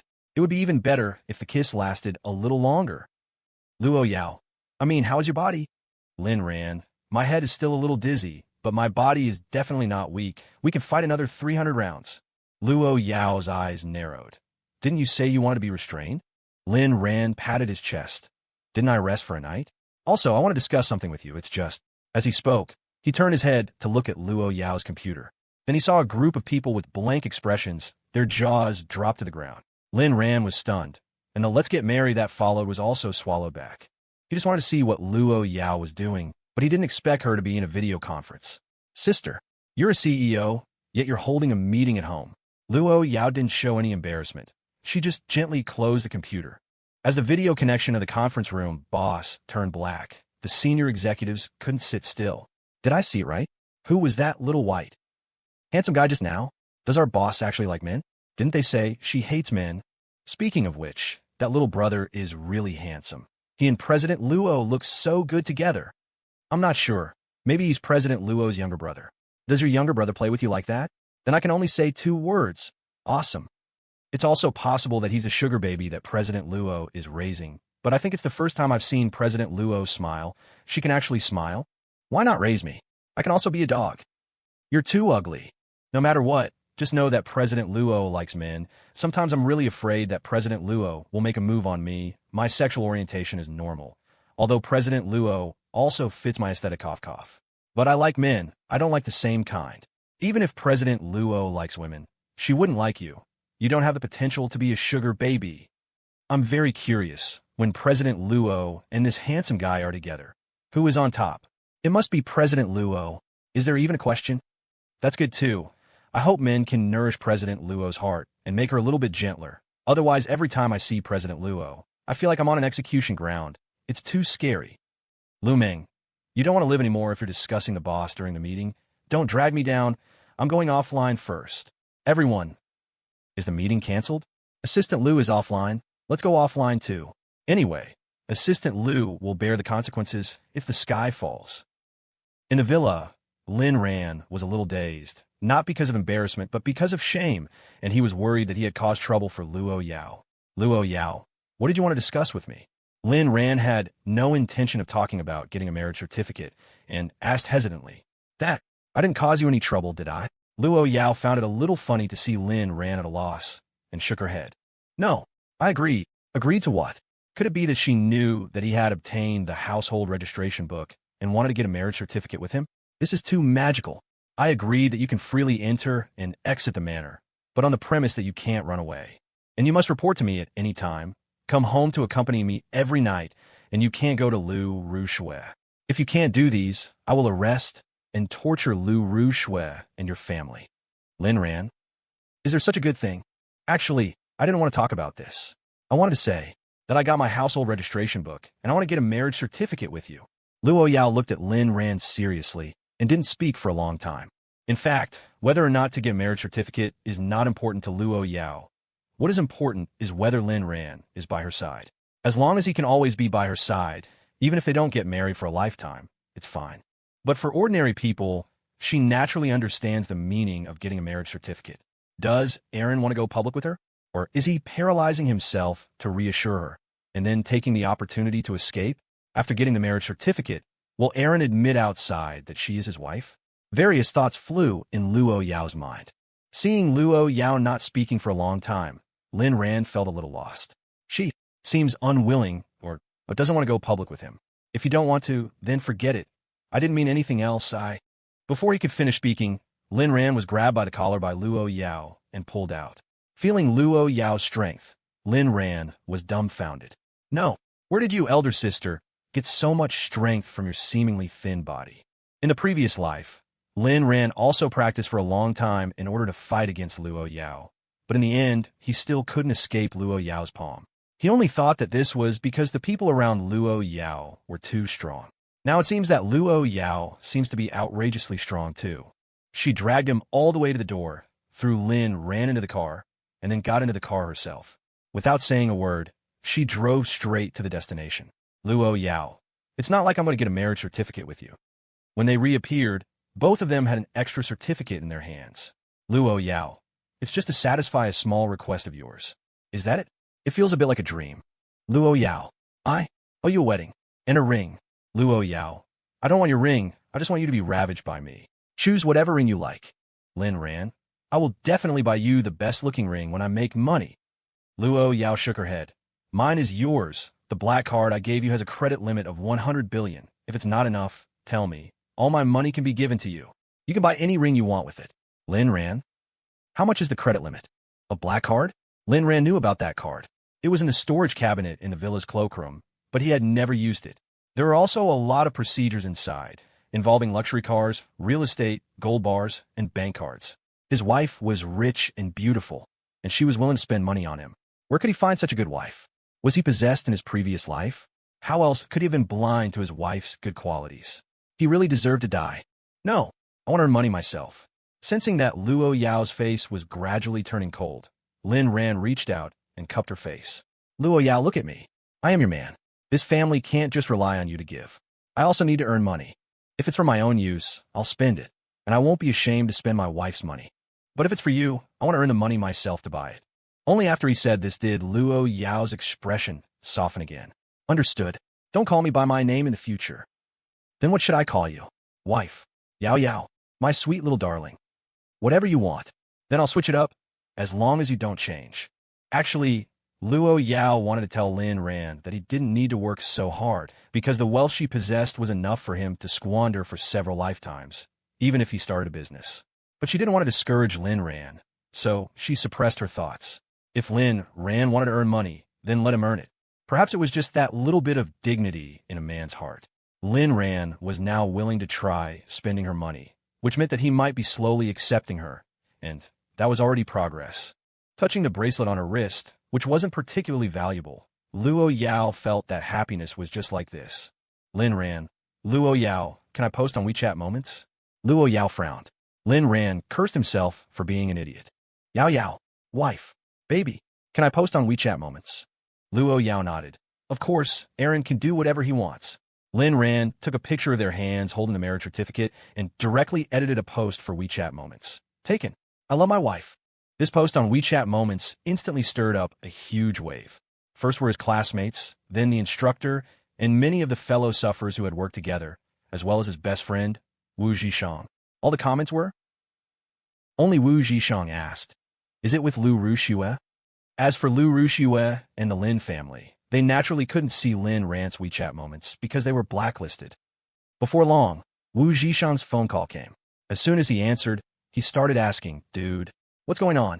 Did you get a marriage certificate with Lu Ruxue? Lin Ran replied. It's not Lu Ruxue. I have nothing to do with Lu Ruxue anymore. Then who is it? Bro, we can't just randomly find someone to marry because we couldn't get Lu Ruxue. It's not random. It's true love. She's beautiful and has a sweet voice. And she's a sugar mama. Wu Zhishang petrified. After a long silence. Holy crap. UXX at hashtag yen%. Lin Ran, alright. Stop being jealous. Let's talk when we meet tomorrow. Wu Zhishang. X at hashtag yen%. Lin Ran, let's meet in the dorm tomorrow. I'll take you to do something big. Wu Zhishang. X at hashtag yen%. Lin Ran. Your game account is yours. Wu Zhishang. Okay, bro. That night, Lin Ran's marks were even more obvious. Seeing that the bite marks on his shoulder were still clear, Luo Yao frowned beautifully. These marks, I don't want to use scar removal cream. These are left by Yao Yao. I want to keep them here forever, to tell the world that I'm yours. Luo Yao raised her eyes to look at Lin Ran, her eyes twinkling with starlight. Is that what you think? Lin Ran nodded.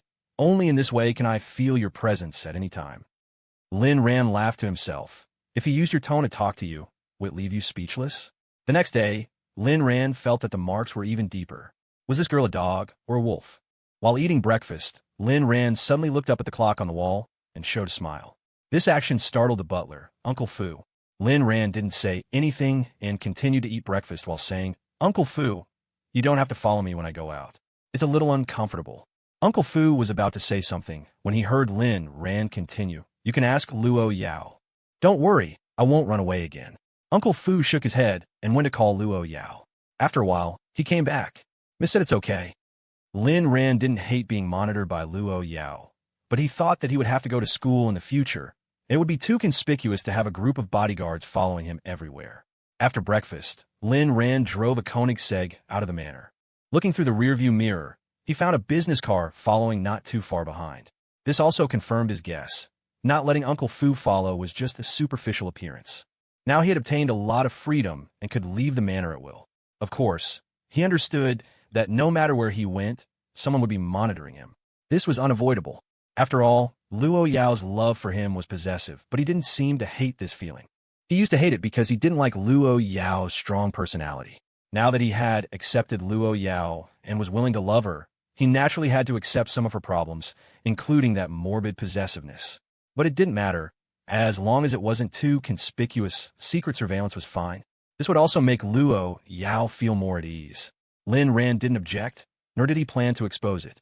At this time, Luo Yao, who had already arrived at the office, was staring blankly at her phone screen.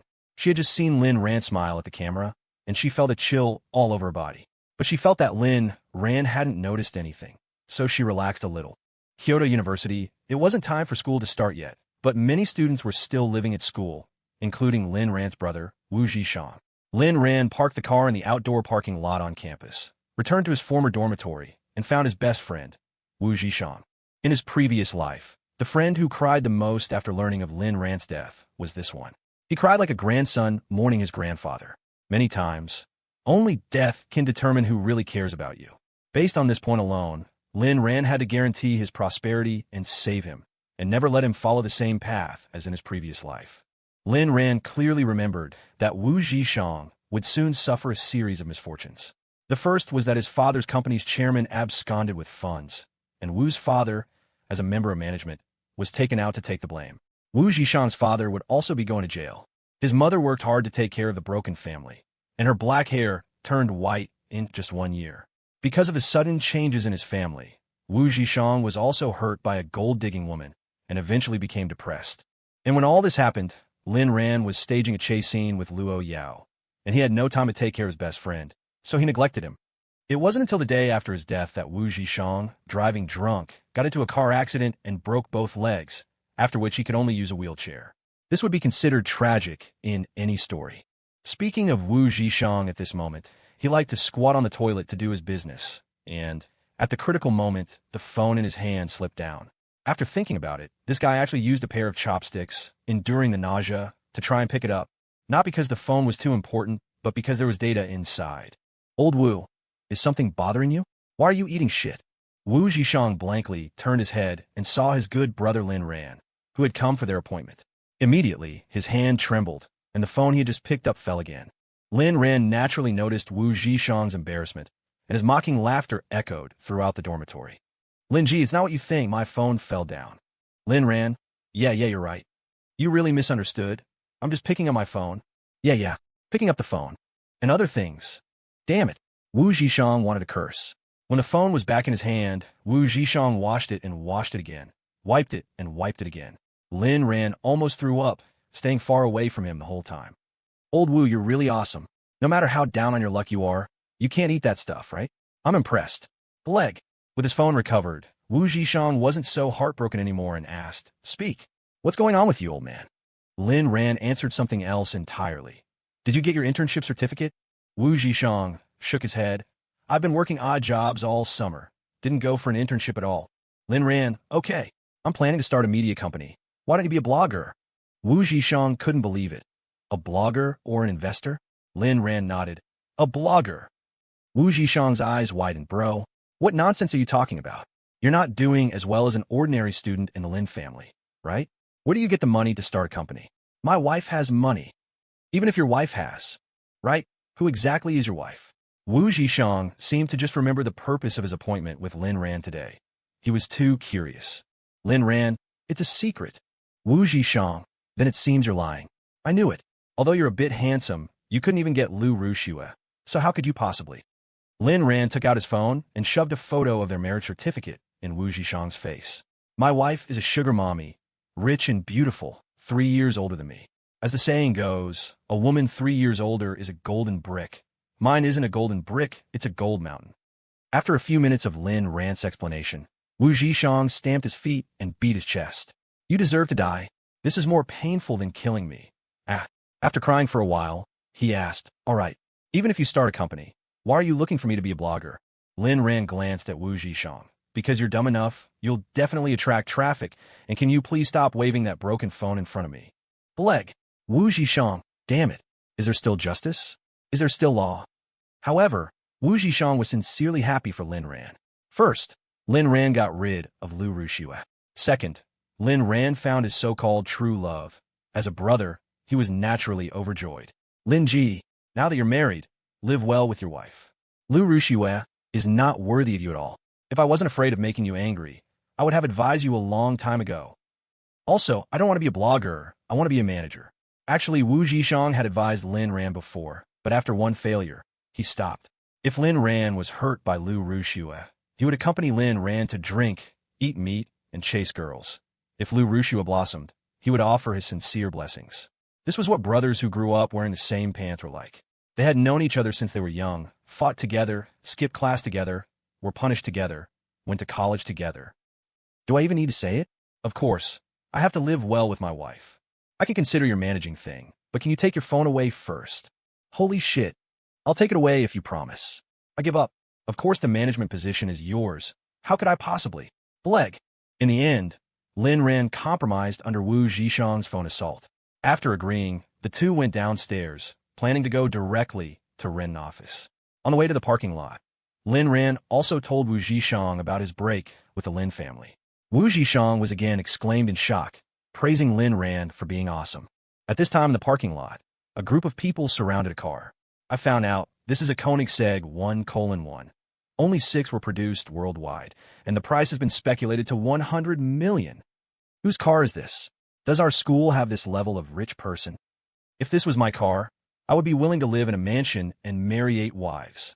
I want to take a photo. Everyone get out of the way. Rushue, come over quickly. Let's take a picture together.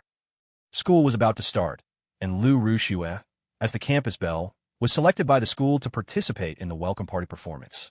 Today, she was here to register her program. She also liked this kind of thing that could show her face, and Hua Hanei accompanied her. Seeing Hua Hanei calling her, Lu Rushue moved her seemingly elegant steps with a hint of shyness. Wouldn't this be not so good? Hua Hanei pulled Lu Rushue over. What's wrong with this? We're just taking a photo and posting it on Moments. Watching Lu Rushue and Hua Hanei leaning against the car to take pictures, the surrounding students kindly reminded them. This is a luxury car worth 100 million. You should be careful. That's right. That's right. If you accidentally damage it, even if you're the campus belle, you won't be worth that much. I'm going to wait here until I die. I have to see who the hell is driving a Koenigsegg to school. Look at the way the campus belle and Huahanei are acting like two chickens. Of course, not everyone in the student body liked Lu Rushue, especially some girls who despised Lu Rushue for being a seemingly pure white lotus. They were even more dismissive of Huahanei, who relied on Lu Rushue to eat. Huahanei, what are you afraid of? Even if the owner of the car comes, they will be conquered by our Rushue's beauty. Okay. Besides, what's wrong with just taking a picture? As she said that, she pulled Lu Rushue, and the two of them lay half of their bodies on the silver gray engine cover, taking a few beautiful selfies. This scene was just seen by Lin Ran, who had just arrived. Who let you take pictures? Hearing the familiar voice, Lu Rushue's hand trembled, and the phone fell onto the engine cover with a clang. Damn it! Lin Ran was so angry that he wanted to curse. This was one of Luo Yao's gifts to him, and it was actually hit by this bitch's phone. Lin Ran quickly checked the engine cover of the car, and, sure enough, there was a blemish the size of a grain of rice. Lu Rushue also noticed the small blemish but didn't take it seriously. Huahanei, on the other hand, didn't indulge Lin Ran. She still remembered how Lin Ran had humiliated them last time. Lin Ran, what are you doing here? And don't touch this car. Do you know what kind of car this is? Can you afford to pay if you break it? Lu Rushue felt that Lin Ran had become even more handsome upon seeing him again. What was going on? She actually felt a slight stirring in her heart. Lin Ran looked down at the scratch on the car, feeling a pang of heartache. He pointed to the phone on the hood and asked, "Whose phone is this?" Lu Rushue, "It's mine." Lin Ran, "That's right then. Pay up." Huahanei / Lu Rushue. Lin Ran, brother. School hasn't even started yet. What are you doing here? Did you come to find me? Lin Ran nodded. Yes, I came to find you. You smashed my car, so pay up. Huahanei laughed. Lin Ran, are you delusional? Do you know what kind of car this is? What? Are you going to tell us you're a tycoon? Lin Ran thought. I'm not, but my wife is. Without saying any more, he took out the car key and pressed it. The Koenigsegg responded. This scene stunned everyone around them. This sports car, worth over 100 million, was actually Lin Ran's. Lin Ran was very famous.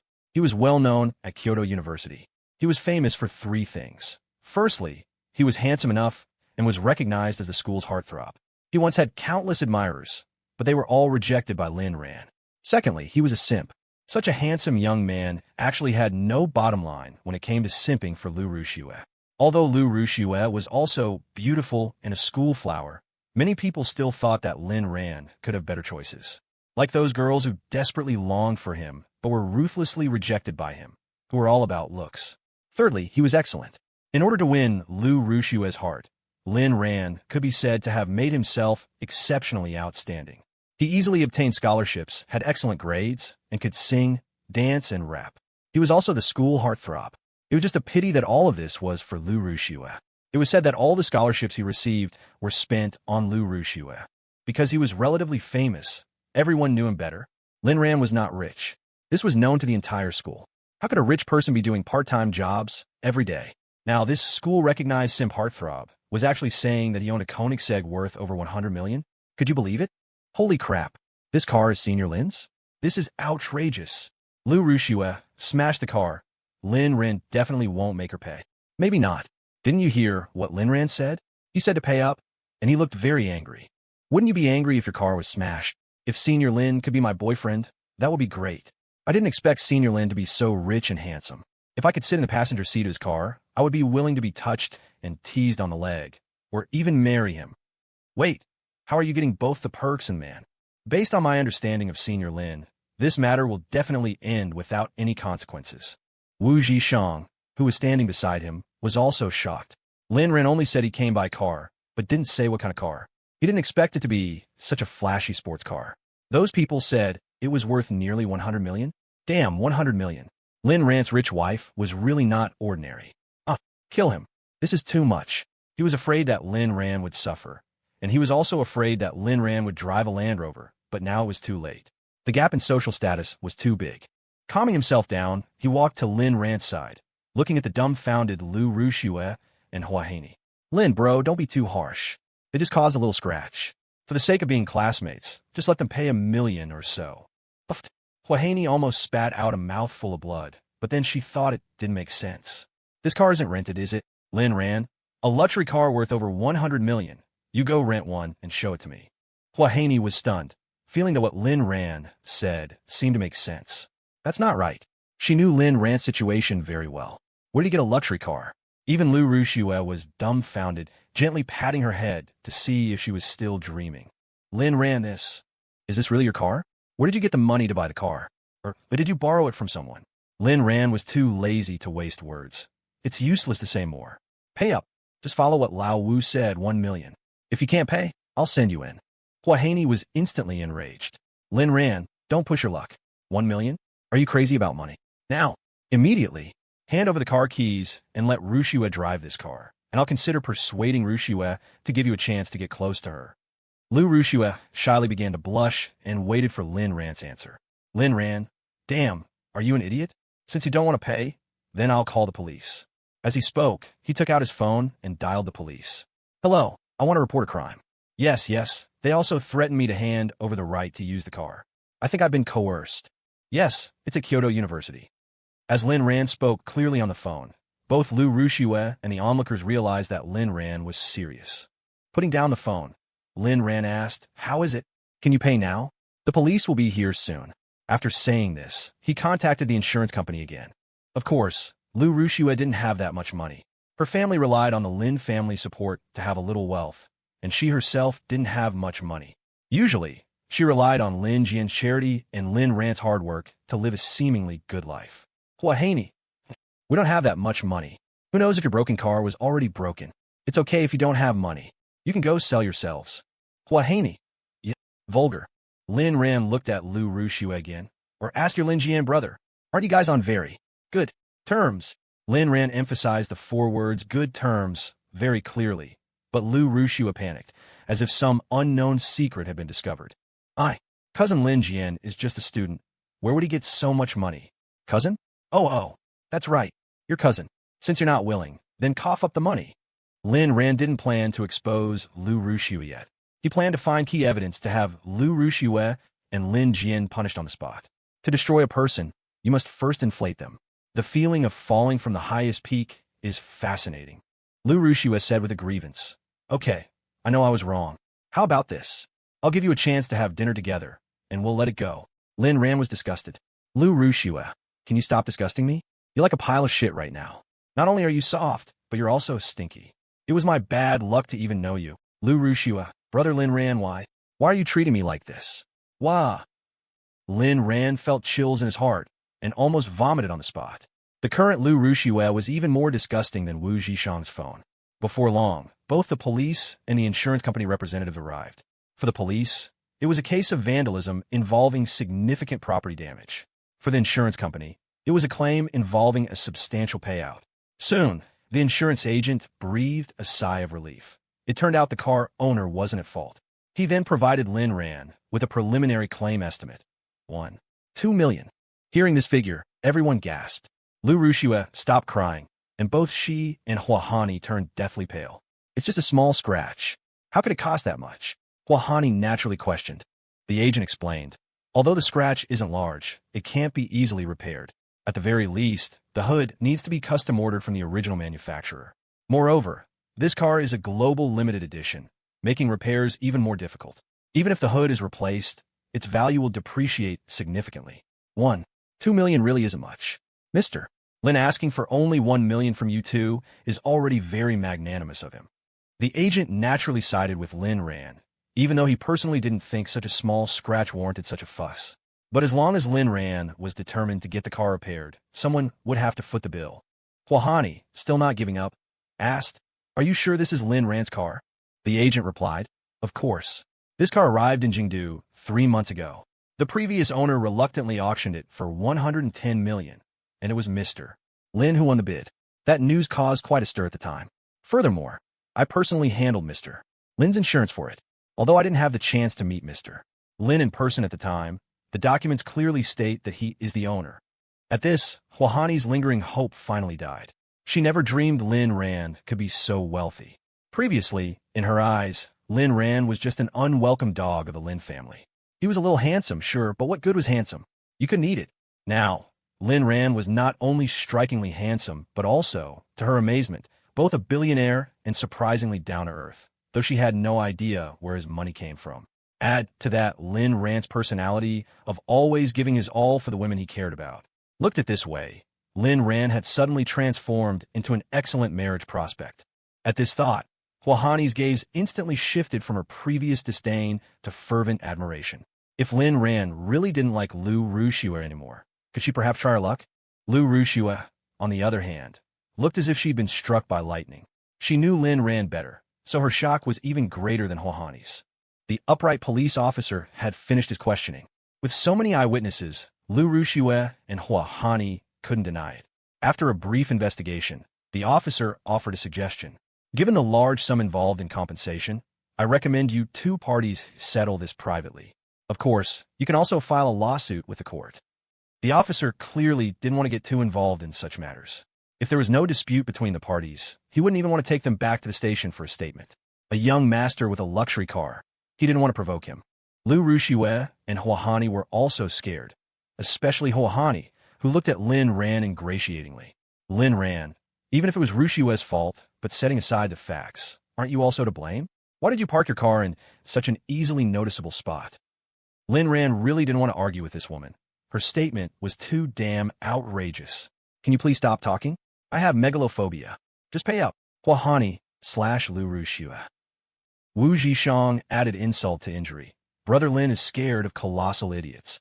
The two were so angry they nearly exploded. Huahani decided to throw caution to the wind. Our Rushua didn't do it on purpose.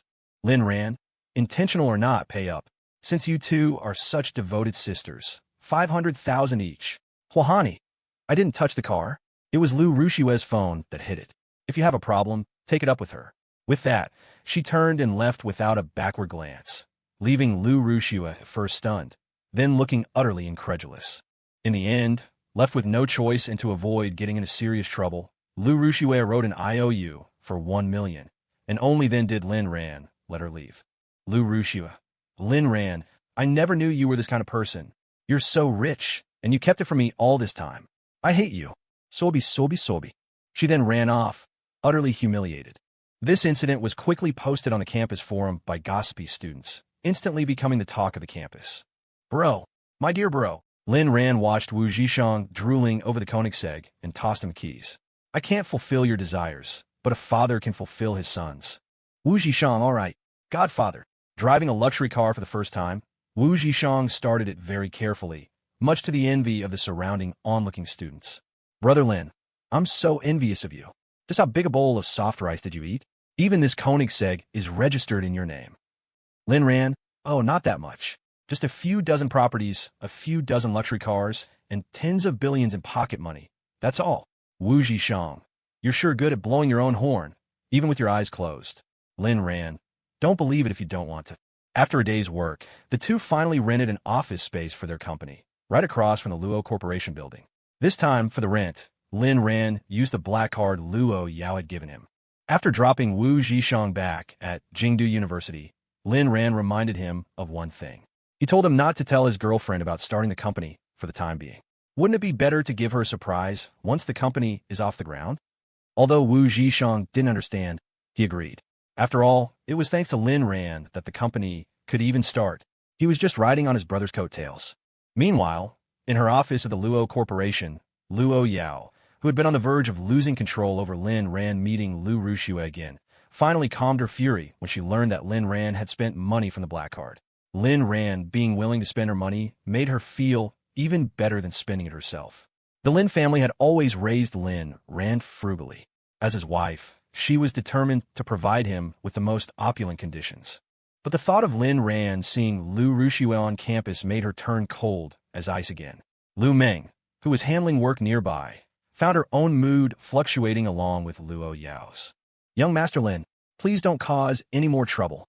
On the surface, you're tormenting CEO Luo, but in reality, you're dragging us, the working stiffs, into it. Why make things difficult for us humble workers? Returning to the manor after a busy day, Lin Ran immediately saw the figure he had been separated from for only a few hours, but missed immensely. Luo Yao wasn't as gentle as he'd imagined. Instead, she looked at Lin Ran with murder in her eyes. Lin Ran had seen Lu Rushua again today. Why couldn't he just behave? Although her subordinates had reported everything that happened, Luo Yao's mind was consumed by the fact that Lin Ran had met Lu Rushua. No matter what was said or what occurred, it couldn't hide the fact that they had met. Lin Ran couldn't believe that even after he had humiliated Lu Rushua so thoroughly, Luo Yao would still be jealous. So, a bewildered Lin Ran got hurt, right in his kidney area, which felt completely hollowed out. Aran, do you still dare to meet Lu Rushua? Damn it. So that was the reason. Lu Rushua, why don't you just go die? You keep causing my wife to misunderstand me. Holy crap. This time, Luo Yao showed no mercy, biting Lin Ran's shoulder until blood flowed freely before she let go. A small lesson. If there's a next time, I won't let you off so easily. Lin Ran felt like crying. Wifey, it really wasn't my fault. It was all a coincidence. I can't exactly avoid her every single day, can I? Or, maybe you should just kill her. Luo Yao seemed to see right through Lin Ran's little ploy. You'd be willing? Willing, so willing. I wish you'd just finish her off. Get her out of my sight for good. Hearing this, Luo Yao finally felt a sliver of comfort, though she was still mulling over the truth in Lin Ran's words. Lin Ran gently caressed every inch of Luo Yao's skin, trying to soothe her. Suddenly, his brow furrowed. Your leg is injured? Luo Yao's heart skipped a beat, and she quickly drew her leg back. I just bumped it. Lin Ran suddenly remembered Luo Yao seeming to apply something while he was asleep. Could have been scar cream? His wife was injured, and he'd only just noticed? For some reason, Lin Ran felt a pang in his heart. A careful check revealed it was almost healed. The scar was nearly invisible to the naked eye, only perceptible to his touch. Lin Ran didn't feel relieved, only angry at his own carelessness. I'm sorry, it was my oversight. I'm an idiot. Punish me. Hearing this, Luo Yao's eyes immediately lit up. Then your punishment is to take me stargazing. All right. Under the starlit sky, Lin Ran led Luo Yao by the hand to the sky garden. He wanted to have a heart-to-heart with her, but before he could say anything, Luo Yao covered his mouth with hers, as if she didn't want him to continue. She was afraid her Aran would discover her vulnerability, afraid of making her Aran worry. The starry sky was always beautiful, inspiring countless dreams and aspirations. In the villa's sky garden, Luo Yao was particularly wild tonight, until they were both utterly spent, cuddling together and gazing quietly at the stars. Lin Ran, I knew this stargazing wasn't just about the stars. Luo Yao, well, do you like stargazing? Lin Ran, I like the stars, but I like you more. Luo Yao gazed at the stars, lost in thought. You know, when I was little, an older boy once told me that stars weren't beautiful, because when illusions shatter, people despair. Lin Ran, well, that older boy definitely wasn't me, because I'm younger than you. To be honest, why did he feel a tiny bit disappointed? Luo Yao paid no mind to Lin Ran's mood, continuing, I used to think he was right, but now, I think I might be changing my mind. She turned and looked at Lin Ran earnestly. Because you are my star, even if it were to be destroyed one day, it would still be beautiful. I just hope that if that dream ever shatters, you'll keep me in the dark for as long as possible. Okay? Lin Ran. Then I'll be your brightest star for a lifetime, one that never burns out. Luo Yao nodded. In that moment, she chose to believe. She held out the hand adorned with a bracelet, her fingers intertwining tightly with Lin Ran's, declaring her current happiness to the vast, star-filled sky. The temperature in the sky garden was perfectly regulated, making it comfortable even as they slept in each other's arms. Wifey, if anything's on your mind, you have to tell me. Okay, otherwise I'll worry. I know. Meow. The cat's cries startled Lin Ran awake. He looked around to see a pitch-black cat with blue eyes silently watching him from nearby. Lin Ran turned to look at the already asleep Luo Yao. Sure, keep it down. Don't disturb her rest. The black cat obediently scampered off, leaving Lin Ran puzzled. Were there cats in this manner? The next morning, Lin Ran received news that was neither clearly good nor bad. Luo Yao was on her period. I'll let you off the hook for the next few days. Rest up and take care of yourself. Lin Ran didn't know whether to laugh or cry. Are you planning to fatten me up before the slaughter? After breakfast, Luo Yao left without a moment's hesitation, showing no sign of reluctance to part. Lin Ran began to wonder if he was useless. Was this a case of dine and dash, then act like strangers? Woman, you've successfully provoked me. Lin Ran and Wu Zhishang continued with the company business. They spent the morning completing the company registration. The register name was Nuan Yao Media. Its business scope, besides short video production, included live streaming, original music, and film and television script creation. Lin Ran didn't want to pave the way for others. He wanted a higher starting point. From streamers to actors, including the operations and public relations teams, he wanted them all to be his own people. After all, being reborn gave him a significant information advantage, like knowing which TV shows, short videos, and rising streamers would later become hugely popular. The two discussed the upcoming work, though discussed was more like exploited. Wu Zhishang was responsible for renovations and recruitment, while Lin Ran was in charge of slacking off. Lin Ran, bro, I'm still in the honeymoon phase with my wife. Where would I find time to manage company affairs? Wu Zhishang, how much longer is your honeymoon phase? Lin Ran, a lifetime. Wu Zhishang, damn it, just kill me. Why do you get to go on a honeymoon while I have to toil away? Lin Ran, because I'm the boss. If you don't want your salary, you can slack off too. Wu Zhishang, pretend I said nothing. Lin Ran's offer to Wu Zhishang was straightforward, an industry-standard base salary, with bonuses tied to performance. Even close brothers keep clear accounts. Wu Zhishang had no objections to this. Additionally, Lin Ran offered Wu Zhishang 5% of the company's shares. Wu Zhishang didn't want them, but Lin Ran insisted he take them. No other reason than the fact that Wu Zhishang had mourned at his grave. While the two were having lunch, Lin Ran received a call from lawyer Su Kai. Mr. Lin Tianba wants to meet with you personally to discuss the dividend matter. Lin Ran could imagine Lin Tianba, furious yet helpless, seeking a reconciliation. Lin Ran could even guess most of what Lin Tianba would say if they met. Having completely let go of familial ties, Lin Ran felt his mind was exceptionally clear. A meeting isn't necessary. Just relay this for me. Get the money ready. Everything else is off the table. There was no need for this meeting. It would only be nauseating. After hanging up, Wu Zhishang looked at Lin Ran with admiration and gave him a thumbs up. Brother Lin, you finally stood up for yourself. You make it sound like I was on my knees before. Well, weren't you on your knees and stripped of your dignity back then? I guess so. A man can't find dignity on his knees. True dignity is forged in fire. Wu Zhishang, forget it. Let's not talk about the past. Lin Ran nodded. You're right. Let's look at the present. For example, right now, my wife is gorgeous and a breadwinner. Wu Zhishang, damn. Lin Ran, it's really not a plant. Wu Zhishang was speechless. You just wait. When school starts, I'm going to have my girlfriend by my side every day to show you up. Lin Ran frowned slightly. You haven't told your girlfriend about the company, have you? Wu Zhishang patted his chest. Don't worry. I haven't forgotten what I promised you. I also want to give her a surprise after I've achieved something. Then, whatever she wants, I'll buy it for her. Lin Ran thought. Finally, you get to rub your relationship in someone's face too. I just wonder how long this dog food of yours will last, Sai. After lunch, the two said their goodbyes. Wu Zhishang didn't want to hang out with Lin Ran anymore. The guy was constantly showing off his relationship. Lin Ran didn't want to hang out with Wu Zhishang either. What could two grown men always do together anyway? Still, cuddling with his wife was the best. School was starting soon, and he wanted to dedicate all his time to Luo Yao. Love wasn't just about sex. It needed plenty of seasoning, like companionship. Of course, sex was definitely not off the table. Before returning to the manor, Lin Ran specially picked out a gift. He didn't know why, but he always felt like someone was watching him. That Luo Yao. She really didn't trust him one bit, did she? Shaking his head, he returned to the manor alone. Every time the old butler saw Lin Ran return, he would heave a long sigh of relief. Ever since Lin Ran had forbidden him from following, the butler dared not be careless. He knew that if this young master went missing, the young miss would tear the entire capital apart to find him. Of course, the young miss wasn't a fool. Her protection of Lin Ran had never slacked off. One could even call it a form of surveillance. When Luo Yao returned to the manor, Lin Ran naturally greeted her with a full sequence of hugs and kisses, then presented the gift he had prepared. Luo Yao opened the gift box curiously. Inside was an exquisite thermos.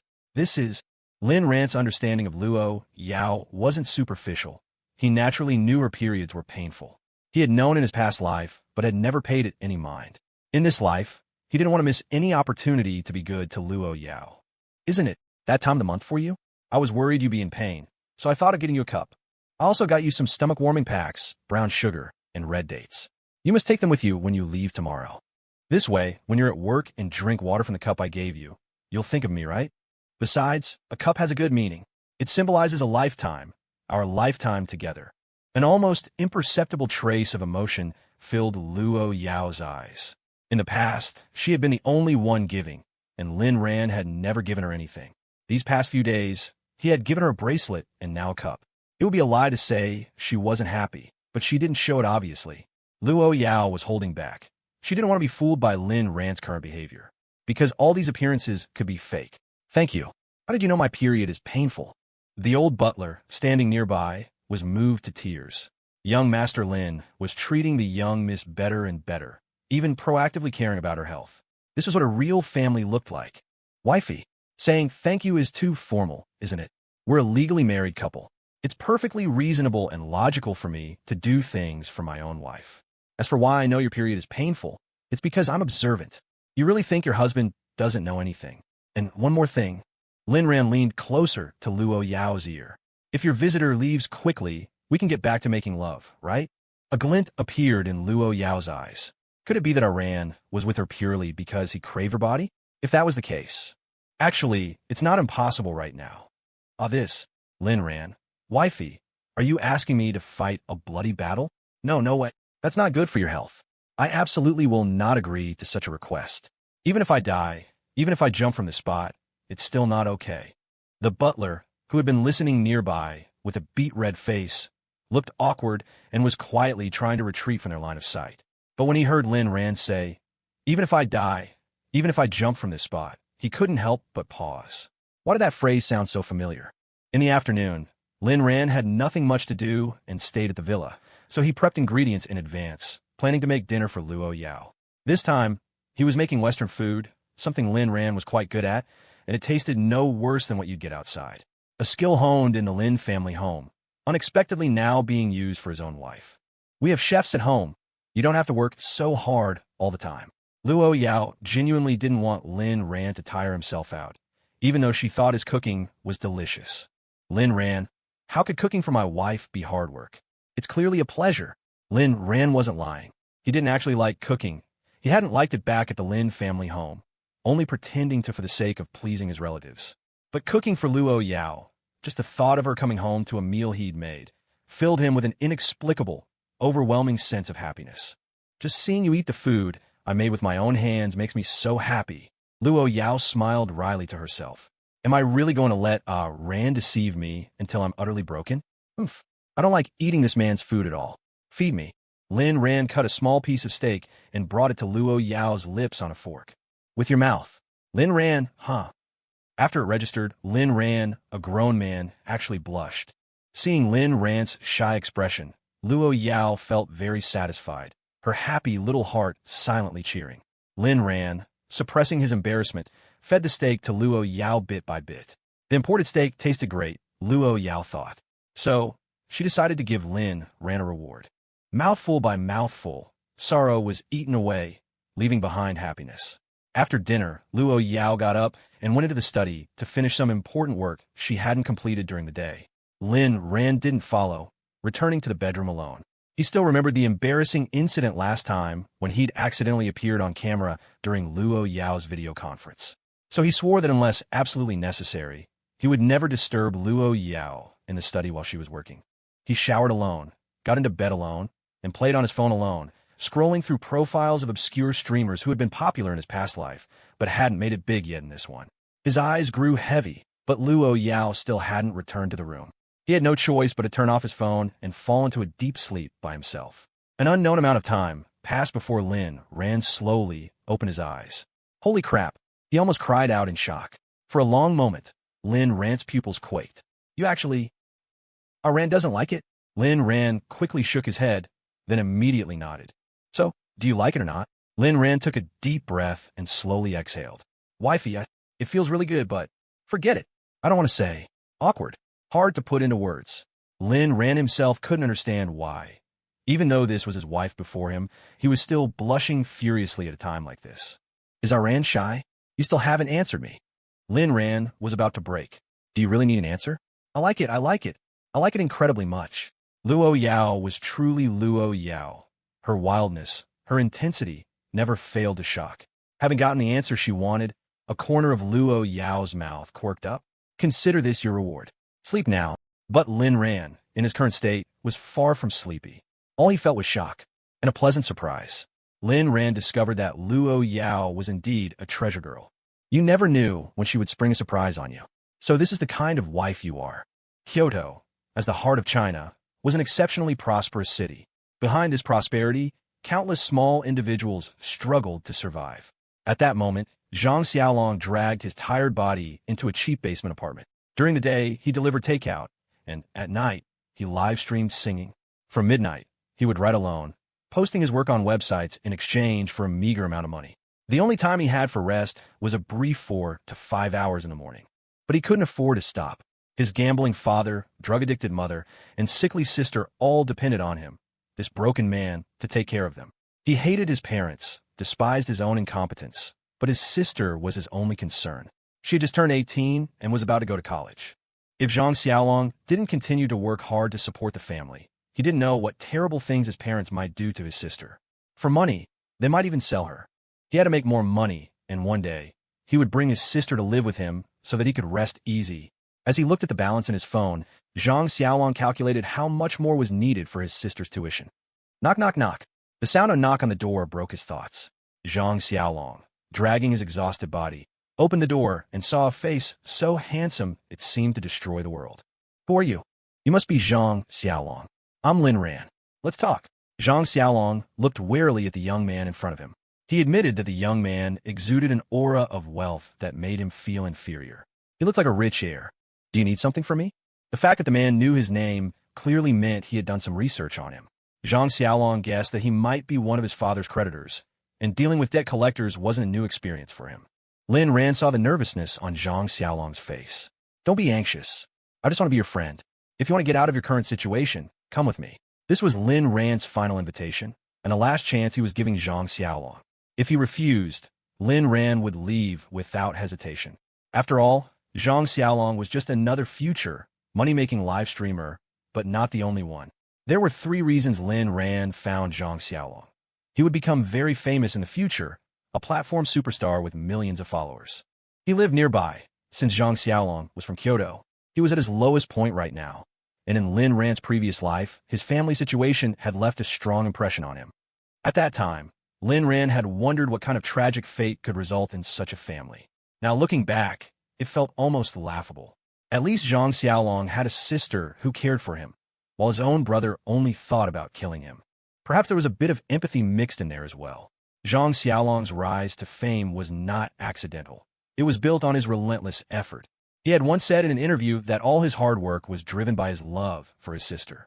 After achieving some success, he had brought his sister to live with him. The two of them had become a phenomenon online, both achieving success. In this life, Lin Ran planned to make his move, while Zhang Xiaolong was still struggling. After all, no matter where he worked, he would still work for someone. Why not work for himself? And his pay would definitely be better than anyone else's. As Lin Ran's thoughts raced, Zhang Xiaolong spoke up. Fine, I'll go with you. In a roadside cafe, Lin Ran extended a sincere invitation. Zhang Xiaolong, stunned by the offer, couldn't believe someone would want to sign him. He was just a small streamer. He skeptically examined the contract and was even more shocked.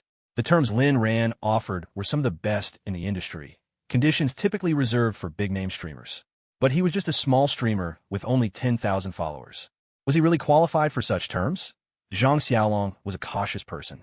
Even though the contract seemed fine, he understood that often these agreements were equivalent to selling one's soul.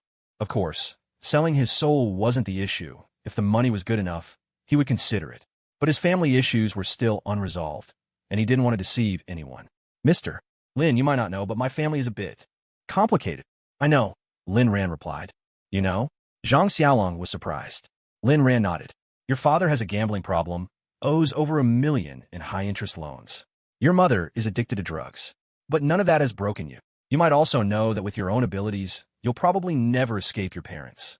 No matter how much you earn, it'll never be enough for your parents' extravagance.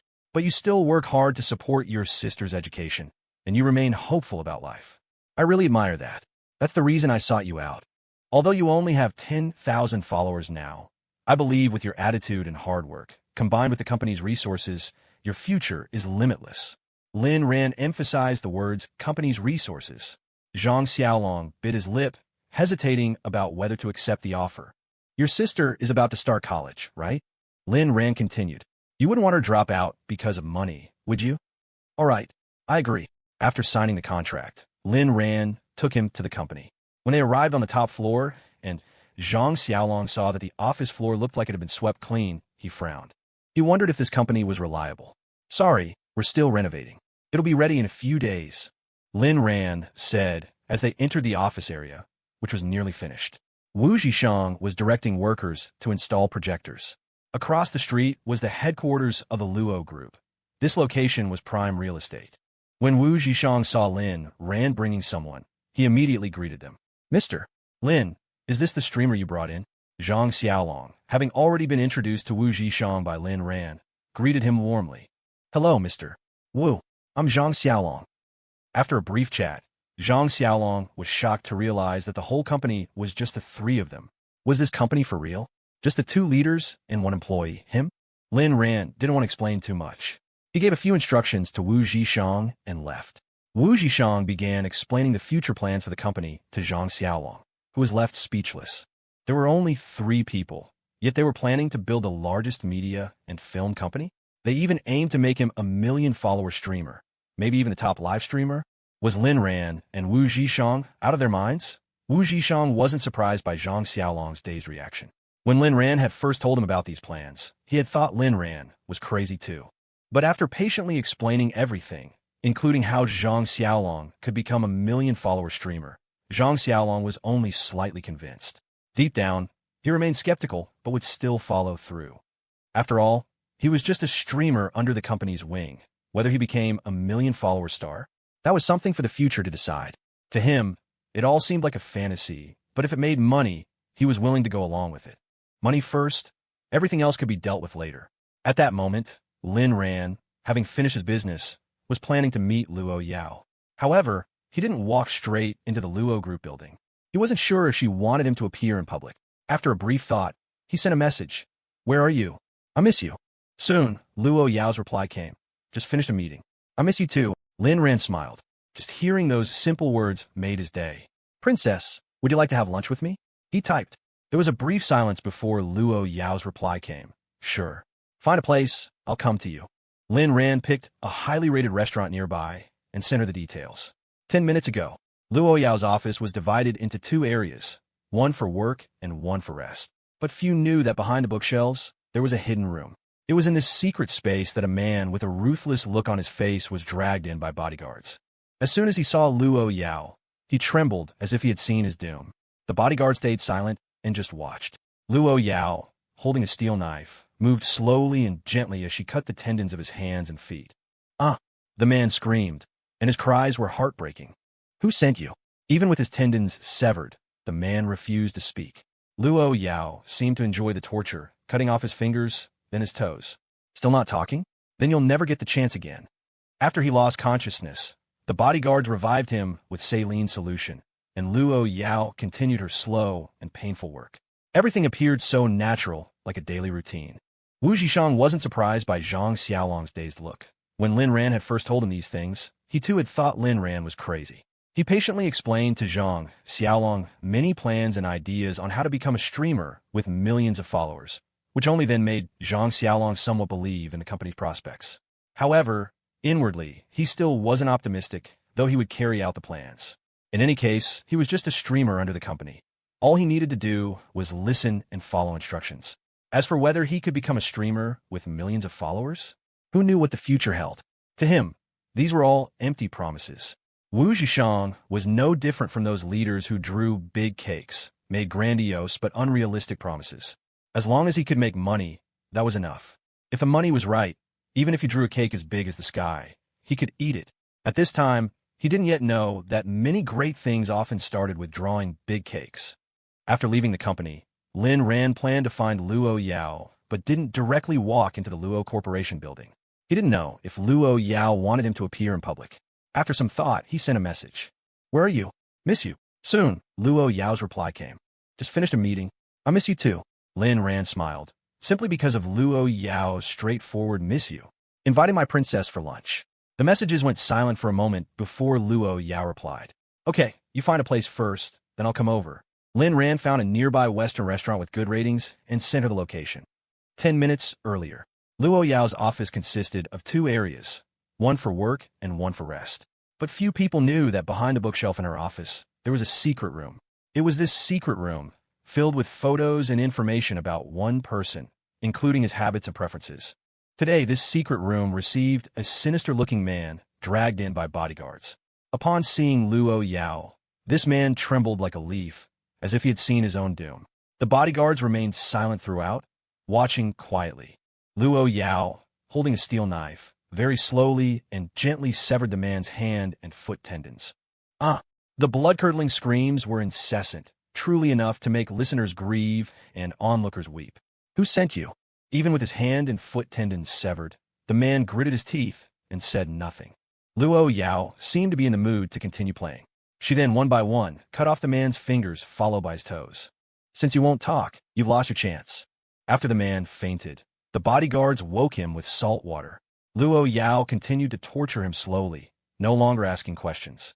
All of this seemed very natural, as common as eating or drinking, until the man finally couldn't bear it anymore and, his body contorting, said, "I'll talk. I'll talk." Luo Yao shook her head. "No need. You've already lost your chance. Besides, I can guess. It must have been the old man who told you to follow Aran, right? He really is dishonest. It seems breaking both his legs was too light a punishment. When I have time, I'll have to go back and give him a little punishment. Since he likes spying on people so much, I'll just gouge out his eyeballs and carry them with me. Save the middleman the markup." The man's eyes widened. He hadn't expected Luo Yao to guess it so quickly. Thinking about the crazy things Luo Yao had done in the past, the man was terrified and began to beg for mercy incessantly. "Kill me. Please kill me." Luo Yao smiled, an exceptionally demonic smile, like Satan emerging from hell. He, daring to have designs on Aran, the consequences will be very wonderful. She then slowly cut off the man's nose and with another slice, gouged out one of his eyeballs. Looking at the eyeball impaled on the tip of her knife, Luo Yao seemed lost in thought. Aran has been a bit overexerted lately. This eyeball could be used to make wine to replenish my Aran. After thinking for a moment, she shook her head again. This one is too dirty. Aran wouldn't like it. Having said that, she threw the eyeball directly onto the floor and stomped on it, crushing it. "Kill. Kill me, kill me."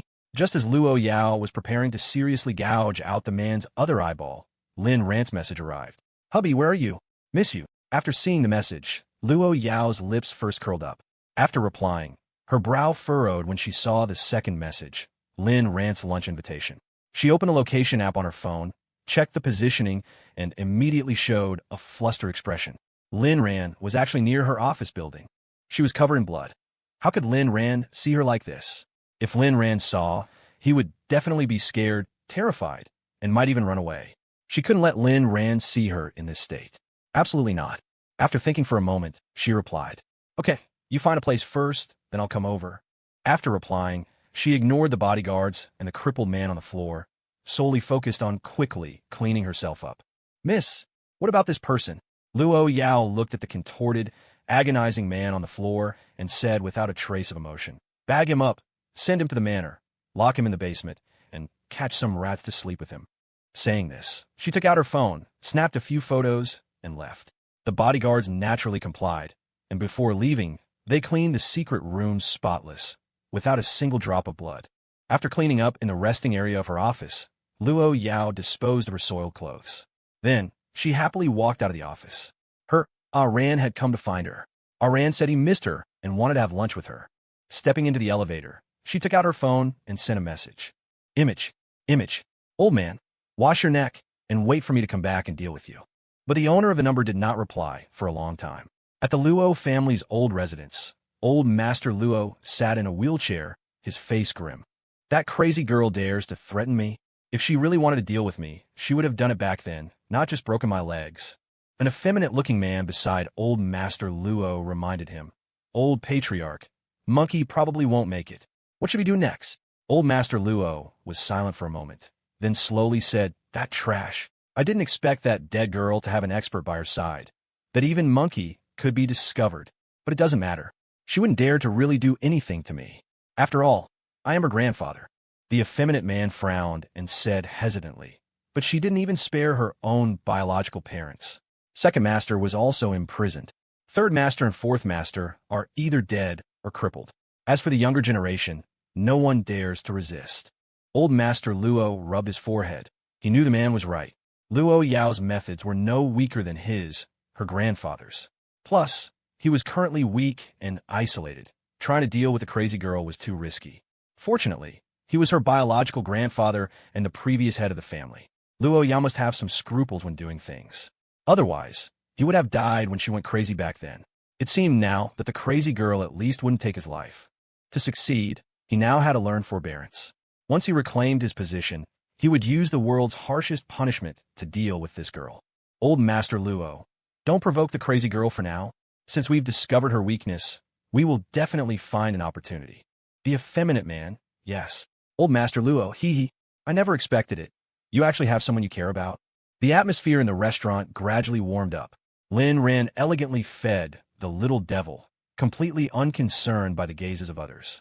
Lin Ran, how does it taste? Luo Yao chewed the steak, savoring it carefully. It was originally just SOSO, but it had the taste of a lover in it.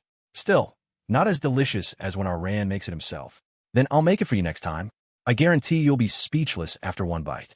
Okay, the romantic lunch ended, and the two bid each other farewell. Luo Yao didn't invite Lin Ran to her office. She was afraid there might be something unpleasant not cleaned up, which Lin Ran might notice. But in reality, she very much wanted Lin Ran to be by her side, anytime, anywhere. Lin Ran naturally didn't force it. He wanted to use himself as lukewarm water to slowly boil Luo Yao the frog. Right now, Lin Ran lived for only 2 words, Luo Yao. 2 days passed by in a flash. After his rebirth, Lin Ran and Luo Yao's relationship had gradually warmed, and they had experienced a brief period that both considered overly beautiful. The day before school started, in the Luo Corporation office, Luo Yao was radiating endless killing intent. The entire Luo Corporation was as silent as cicadas in winter. No one knew why the boss was angry. Throughout the morning, not a single senior executive was spared. Even a passing dog would be yelping and fleeing in terror under Luo Yao's gaze. The one who felt it most acutely was CEO Luo's dedicated assistant, Lu Ming. At this moment, Lu Ming, with trembling hands, handed a stack of documents to Luo Yao, her voice quivering as she prompted, "So, Luo, these documents require your review and signature." Luo Yao remained unmoved, just staring blankly at the ceiling. She was counting how many tiles it would take to cover the ceiling, contemplating how many human heads could fit in each square.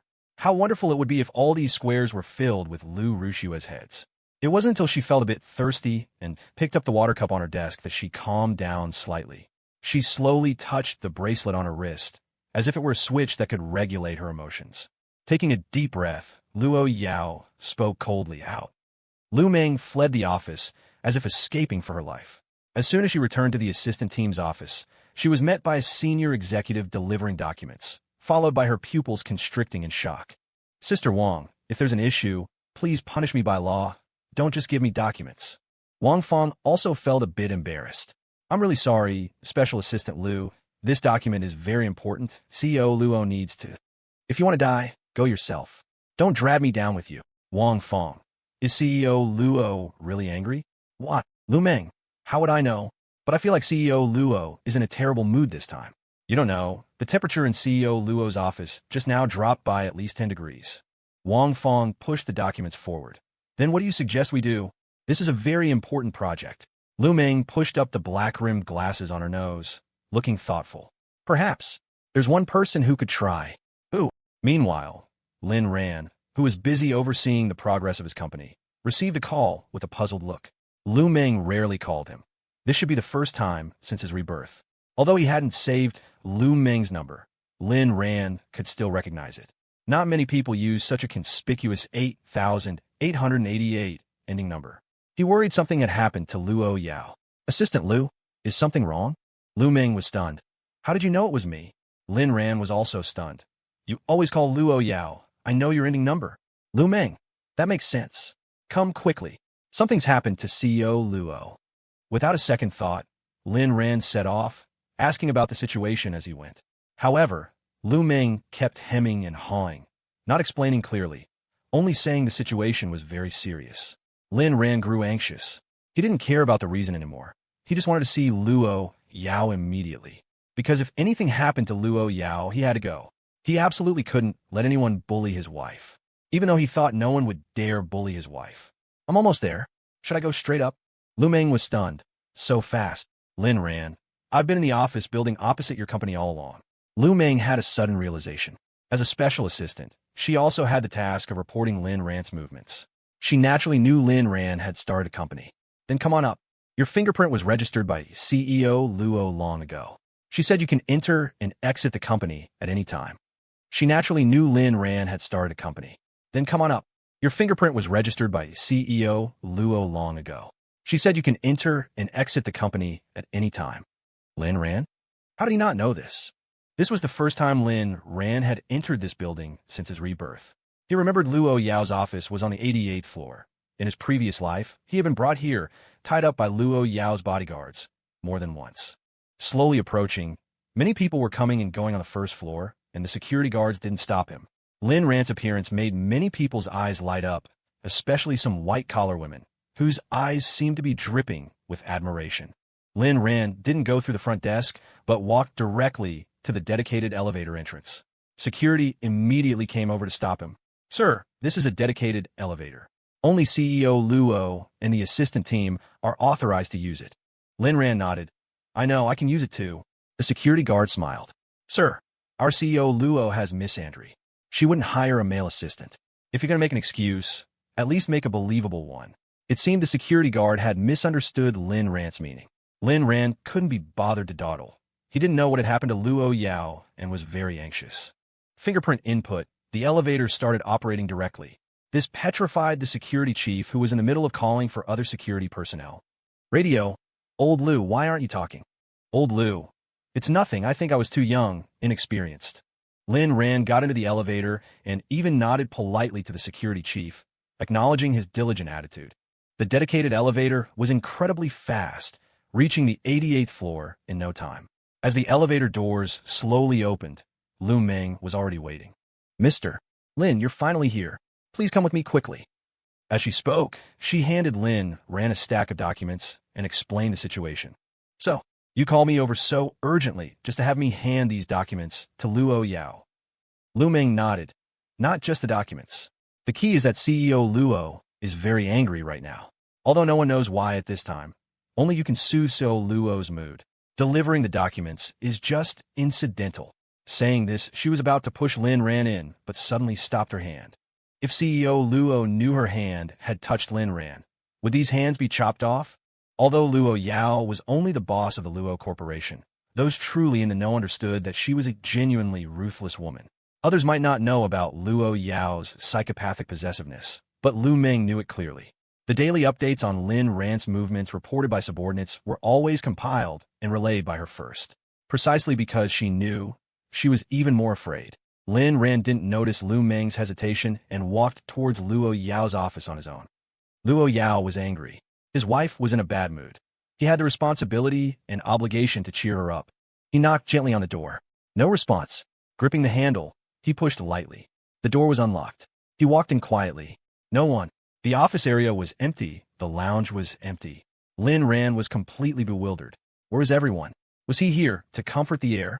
Suddenly, there was a strange noise like something breaking, a very, very faint sound that one wouldn't hear without listening carefully.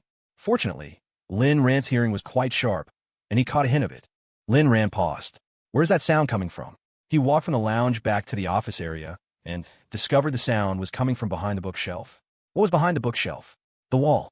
Lin Ran placed the files on the desk, then listened curiously for a moment, confirming that there was a faint sound coming from behind the bookshelf.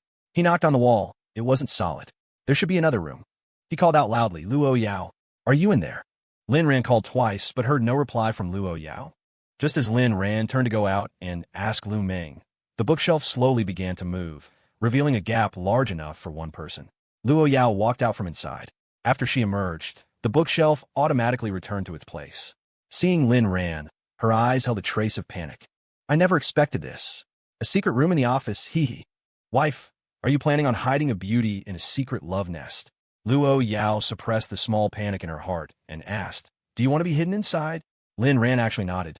If it's my wife, then I'm willing to be hidden. Lin Ran said this jokingly as he approached her, then hugged her and, following her arm, lifted her sleeve. Luo Yao was clearly flustered and wanted to pull her arm back, but she was too slow. Seeing the conspicuous scars on Luo Yao's arm, Lin Ran felt his heart clench as if gripped by something. I noticed just now that your arm movements were unnatural, Luo Yao said in a panic. Ah Ran, it's not what you think. She couldn't let Lin Ran become afraid of her again. These past few days had been the life she had always dreamed of. Lin Ran held her arm. It was a fair and beautiful arm, now stained with wound after wound. Every scar was a reminder to Lin Ran. His love for Luo Yao was far from enough. He helped Luo Yao sit down. Is there a first aid kit? Still dazed, Luo Yao pointed stunned to a corner of the bookshelf.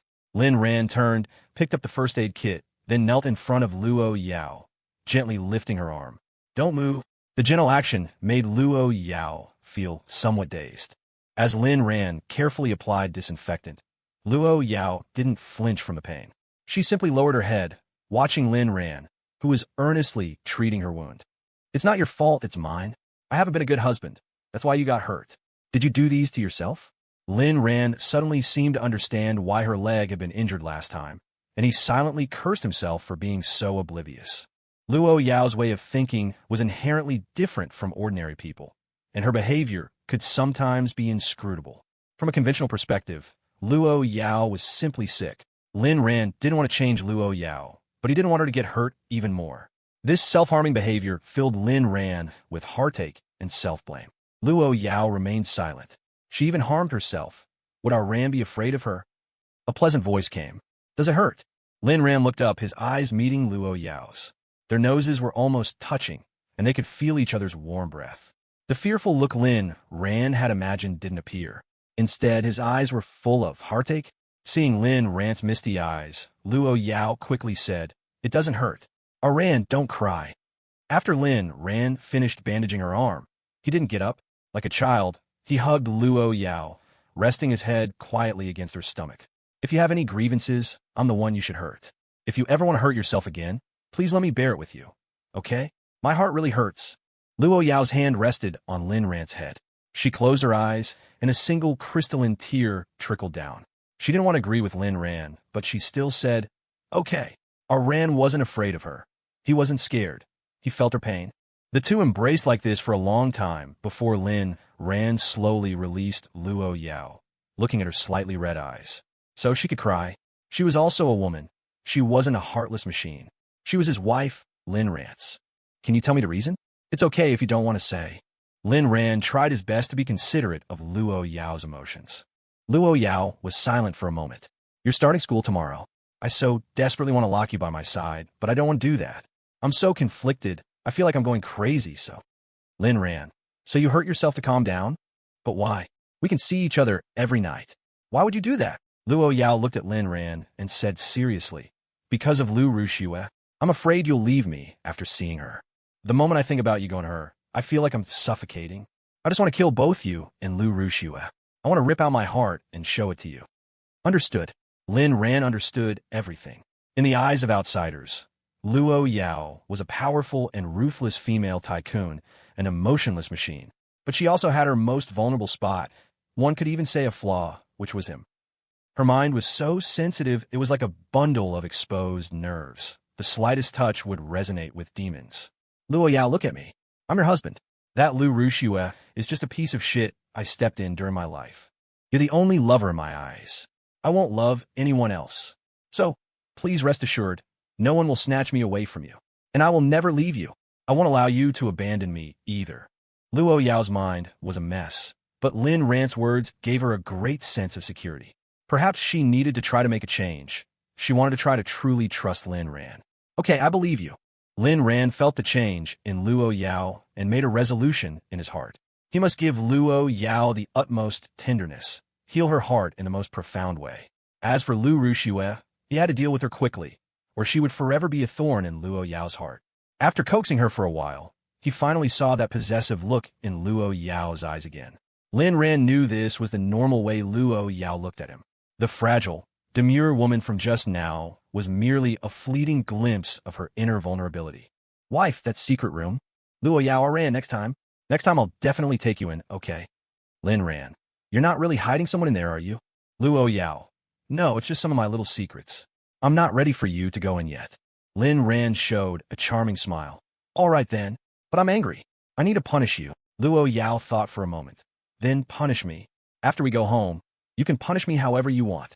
Lin Ran raised an eyebrow. Is that what you call punishment? How could you have your cake and eat it too? He casually sat down in Luo Yao's office chair. Then you can be my secretary. Let me experience CEO Luo's life. Luo Yao sat directly on Lin Ran's lap. What's this about?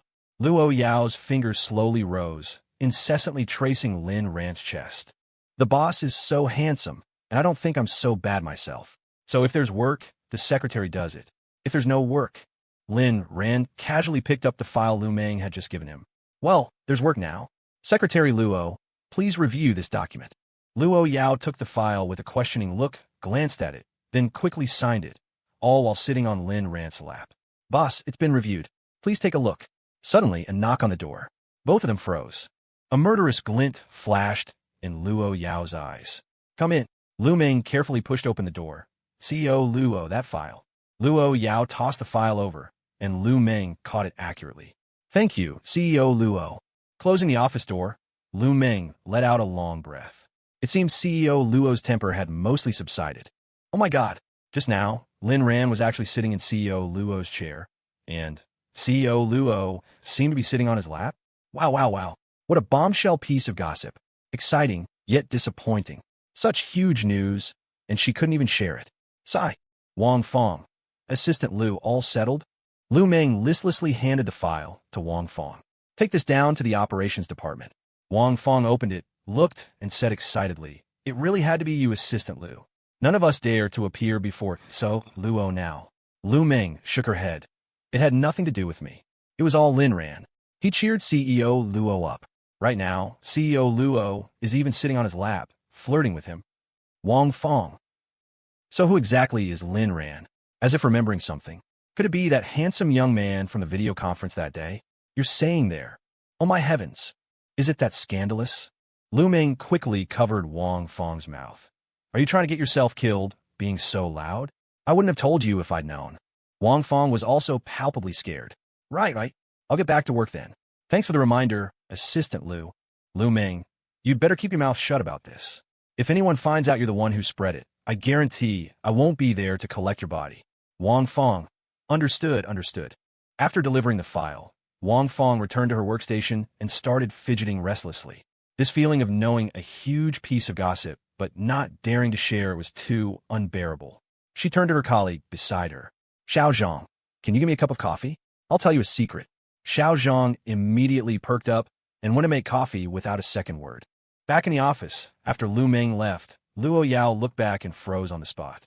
Her desk was very simple, with just a computer, a water cup, and a few small ornaments. Lin Ran was staring at a small bottle on the desk. Inside the bottle was a note she had hidden.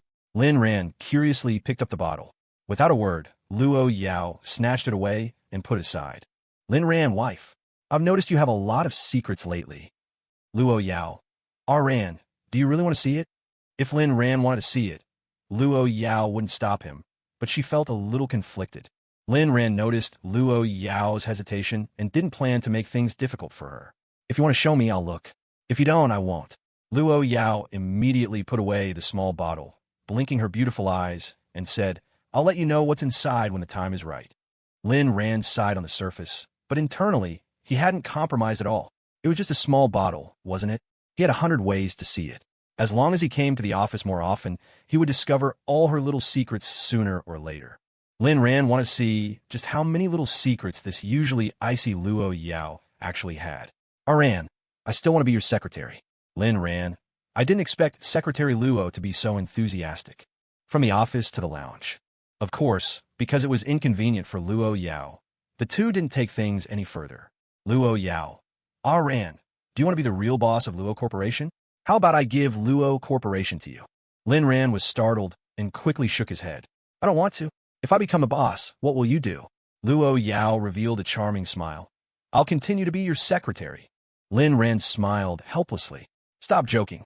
I just want to be a good-for-nothing freeloader, not an overworked model employee. Luo Yao. Then why are you starting a company? Lin Ran. That's different. I'm using your money to start a company to earn a little money to buy gifts for my wife. And I'll just wait for you to earn money and support me. Why should I work so hard? Luo Yao's heart was suddenly overwhelmed with happiness. Then I'll support you for a lifetime. Lin Ran, of course. Were you thinking of giving up halfway? It's a deal. It's a deal. This life of being a kept man, Lin Ran was determined to make it permanent. Soon, the two left Luo Corporation hand in hand. Lin Ran's appearance stunned the entire group, but no one dared to discuss it openly. The executives all smiled knowingly when they saw Lin Ran's somewhat familiar handsome face, while ordinary employees wore expressions of gossip and shock. It spread throughout the entire senior management. CEO Luo's little puppy lover came to the company. It's already spread throughout the whole company, okay? If CEO Luo can become gentler because of love, then we'll all be much better off in the future. It said this news was supposed to stop at the senior management level, but a cleaning lady overheard it. CEO Luo is no longer the CEO Luo of old. She's been captured by love. How does a mere security guard like you know about this? Of course, when this handsome young man came, I was the one who operated the elevator for him. Lin Ran frowned as he led Luo Yao out of the building. Why do I feel like the people in your company are looking at me strangely? Are they? They dare to look at us? Their audacity is really growing. Wait till I get back. I'll dock their bonuses. Lin Ran felt a bit of sympathy and offered a moment of silence for them. Luo Yao took Lin Ran to Huatian Plaza. It was the plaza that had been transferred to Lin Ran's name, and the shopping mall was just a part of the plaza. This time, Luo Yao wanted to give Lin Ran a complete makeover. Her man had to be the coolest guy around. In the past, Lin Ran had resisted everything she did. Now that Lin Ran had changed, she was determined to treat him even better. It was their first time shopping together. No bodyguard or following, or perhaps they were in the shadows. No housekeeper acting as a third wheel, and no Lu Rushue to cause trouble. Luo Yao and Lin Ran standing together looked like a couple. Even wearing masks, they turned enough heads to be noticed. They were two perfectly matched. But Luo Yao's shopping style directly shattered Lin Ran's understanding. No matter which store they went to, she had everything suitable for Lin Ran's figure packaged up and delivered to the address they left.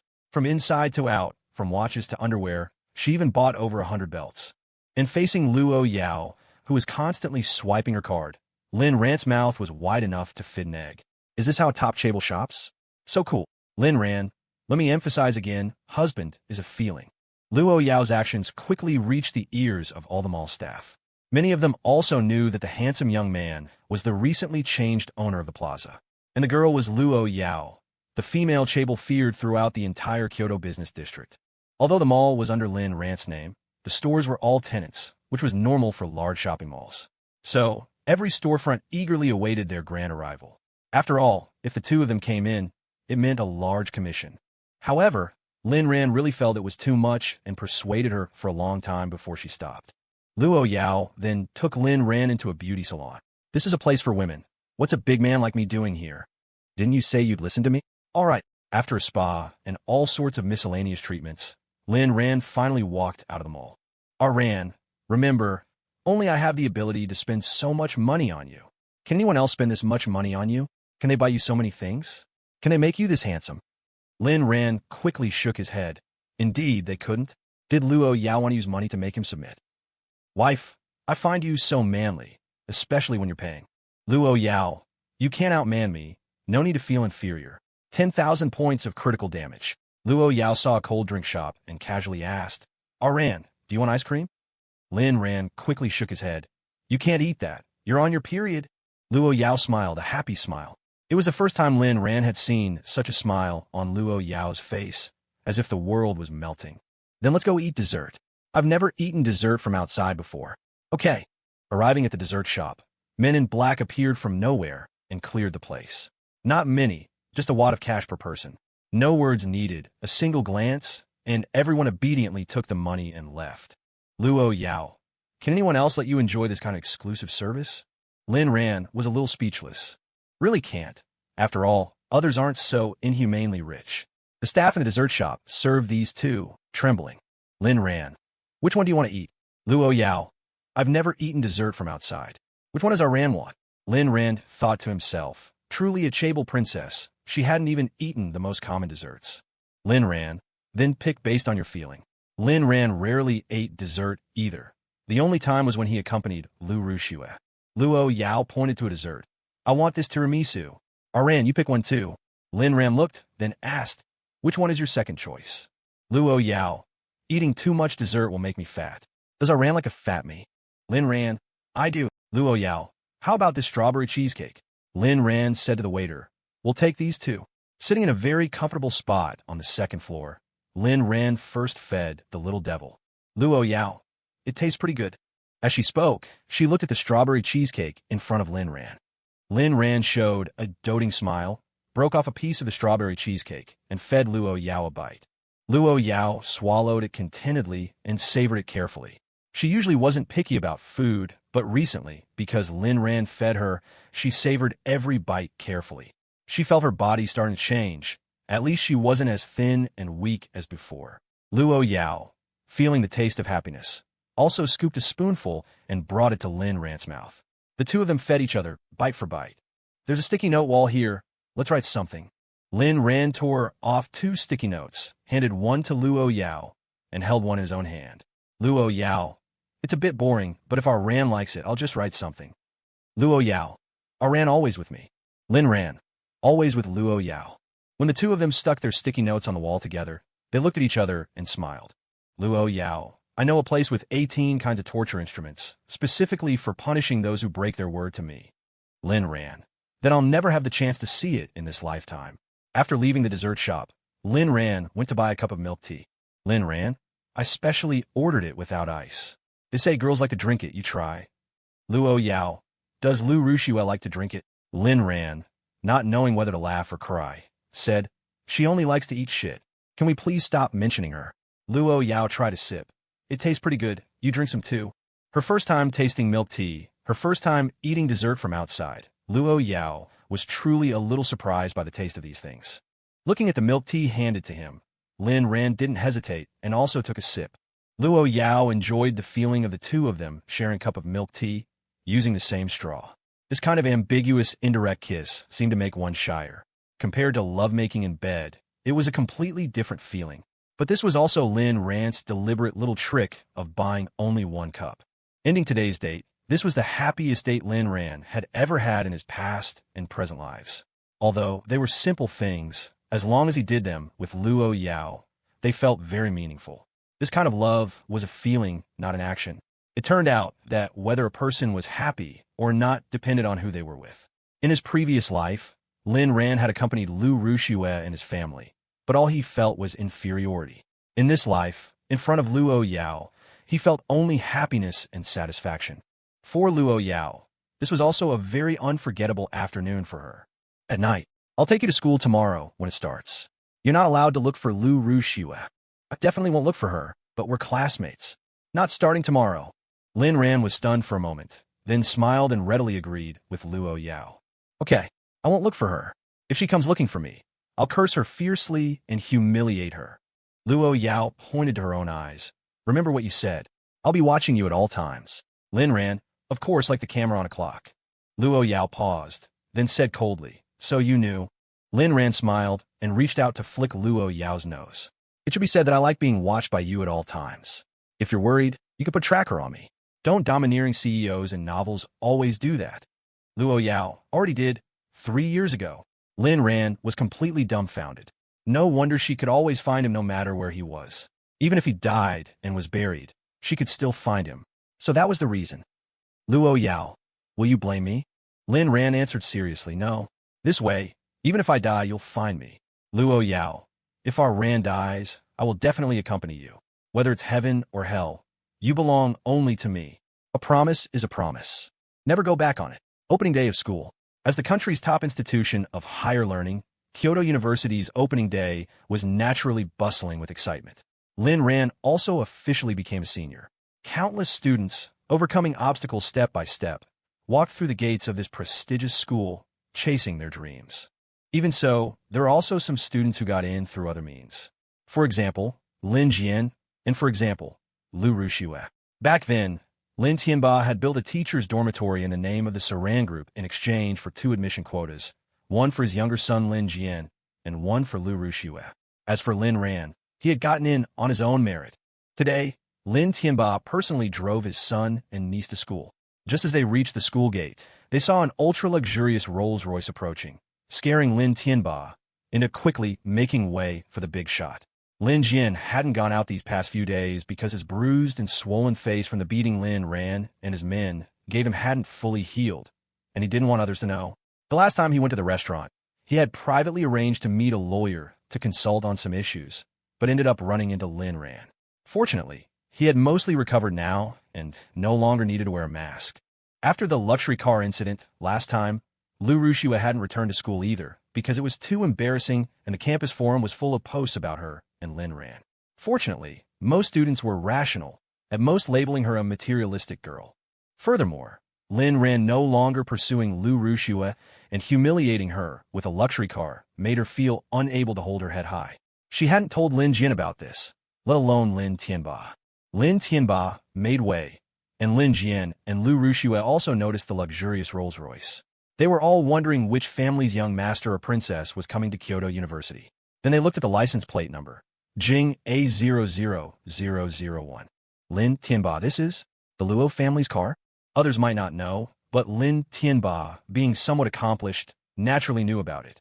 The Luo family, looking across the entire country, was an absolute top-tier wealthy family, perhaps even the number one. It was said that the Luo family's head, Miss Luo Yao, was only 26 years old and already held immense power.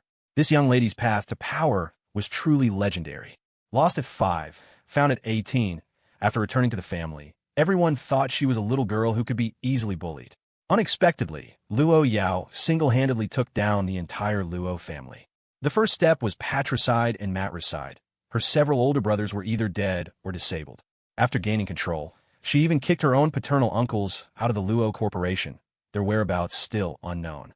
The previous generation's leader, Old Master Luo, came out to uphold justice, but who knew that a few days later, both his legs were suddenly crippled, and he retired from the position of family head, living out his days in the old residence. Everyone said Luo Yao did it, but it was such a cold-blooded and violent young woman who, in just a few short years, completely controlled the Luo family, with no one left to oppose her. When she took power at 23, the Luo family was already a behemoth. Back then, Lin Tianba had wanted to befriend them. At a cocktail party, he heard Luo Yao's assistant, Lu Meng, say that Luo Yao was looking for someone. At that time, Lin Tianba thought of helping, but who knew that within 2 days, he heard the person had been found. Having missed the chance to curry favor with Luo Yao, Lin Tianba was extremely vexed, but not too disheartened. After all, she was just a woman. But it was this very woman who, in just another 3 short years, at the age of 26, brought the Luo Corporation to the #1 position in the world. Who would dare believe it? By now, Lin Tianba knew he was no longer worthy of the Luo family's notice, or rather, even his former self wouldn't have been given a second glance by them. For no other reason than the gap was too large. One was the world's #1 top-tier wealthy family, the other just a somewhat successful businessman. They were not in the same league.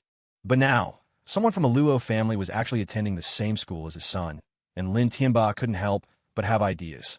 Xiao Jian, Rushua, did you see that Rolls-Royce? That's the Luo Corporation's car. No matter who from there is coming to study here, you must build a good relationship with them.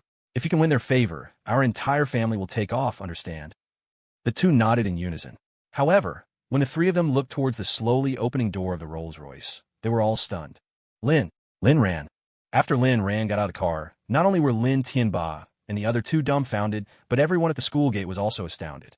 Older students were surprised that Lin Ran was actually arriving at school in a Rolls-Royce. New students were surprised that such a rich young man was also unbelievably handsome. Who is that? So handsome, so rich, I really want to get close to him. Junior sister, are you a new student? This is Senior Lin Ran, our school's heartthrob. But I haven't heard that Lin Ran's family is that rich. Wow, such a handsome young man. I want to rua him. Senior Lin Ran, look here. Is it true you're not pursuing Lu Rushua anymore? Look at me, okay? Lin Ran isn't simping for Lu Rushua anymore. Where did you hear that? Go check the campus forum yourself. Lu Rushua's expression turned a little ugly. Listening to the surrounding girls' discussions, her heart ached a little. It felt as if she was about to lose something. When did Lin Ran become so popular? Just as Lin Ran was about to walk away, the car window opened, and Luo Yao's voice, overflowing with killing intent, came through. Husband, Want kisses? Lin Ran immediately turned back and kissed her. A farewell kiss. I'll come back early tonight.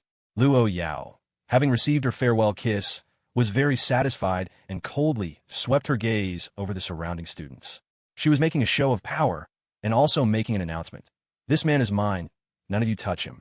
This scene startled Lin Tianba, who was smoking a Septwolves cigarette and preparing to get out of the car. He quickly put away his Septwolves and got back into the car. Had he seen wrong? The face revealed in the Rolls-Royce window just now, was it Luo Yao? Not quite sure. Lin Tianba took out his phone and started searching. Heavens! It's actually true. Lin Jian also saw it. The first time he saw Luo Yao, his heart skipped a beat. She was too beautiful. Why would such a beautiful woman publicly kiss Lin Ran? Is there any justice in this world?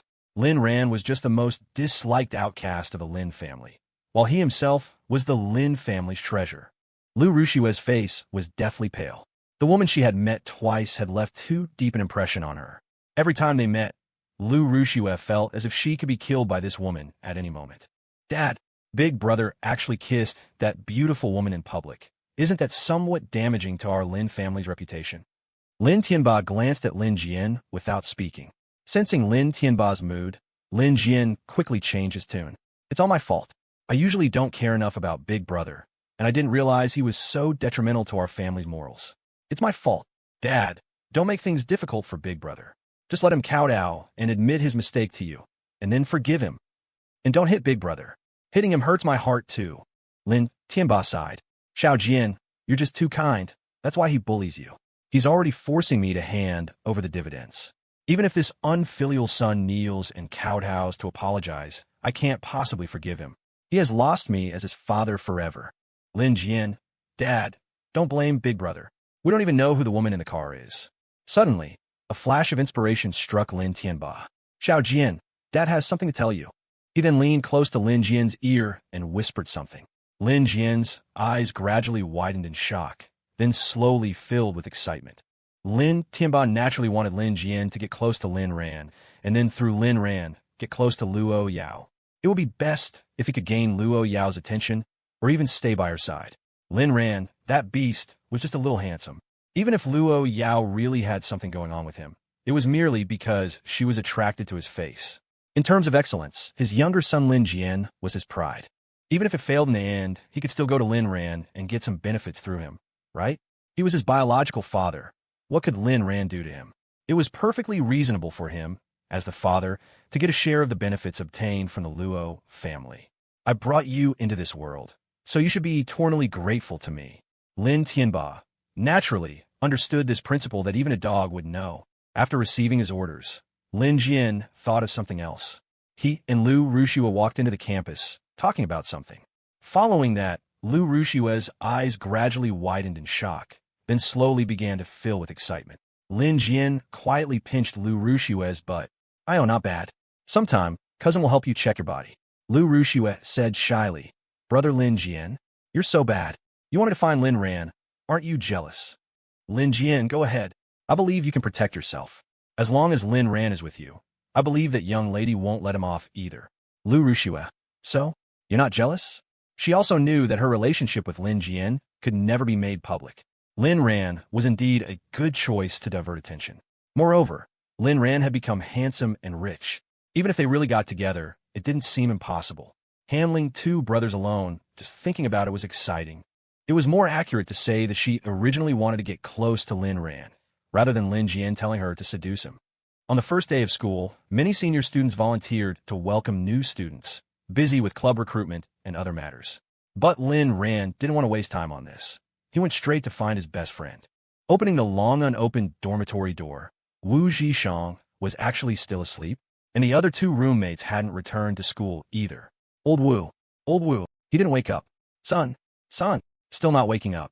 On the first day of school, the entire campus was bustling like a pot of porridge, yet this guy was completely unmoved. Such high-quality sleep. Lin Ran grabbed a handful of his brother's hair and pulled him up.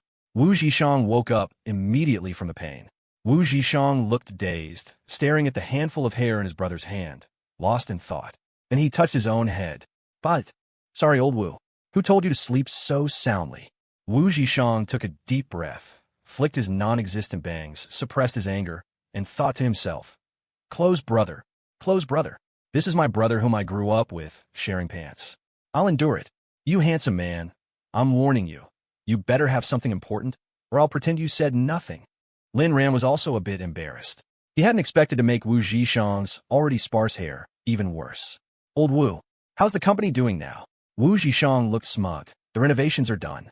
We're just short of people now, and we're perfectly positioned. Recruiting at our school, I believe both the students and the school will strongly support it. After all, everyone wants an internship certificate. Lin Ran nodded.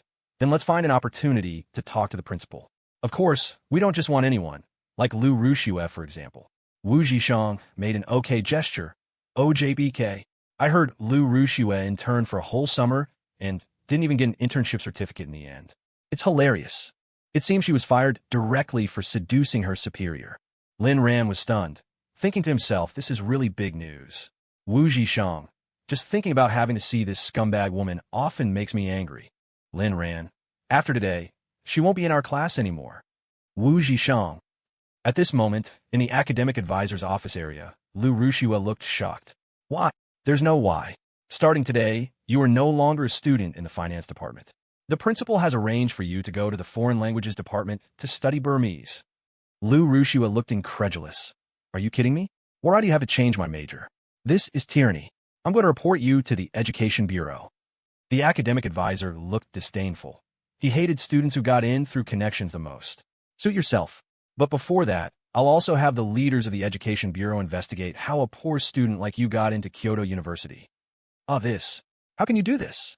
Academic advisor. Don't be unconvinced. The Luo group has already reported your seduction of a married man to the school. Not expelling you is already an act of mercy.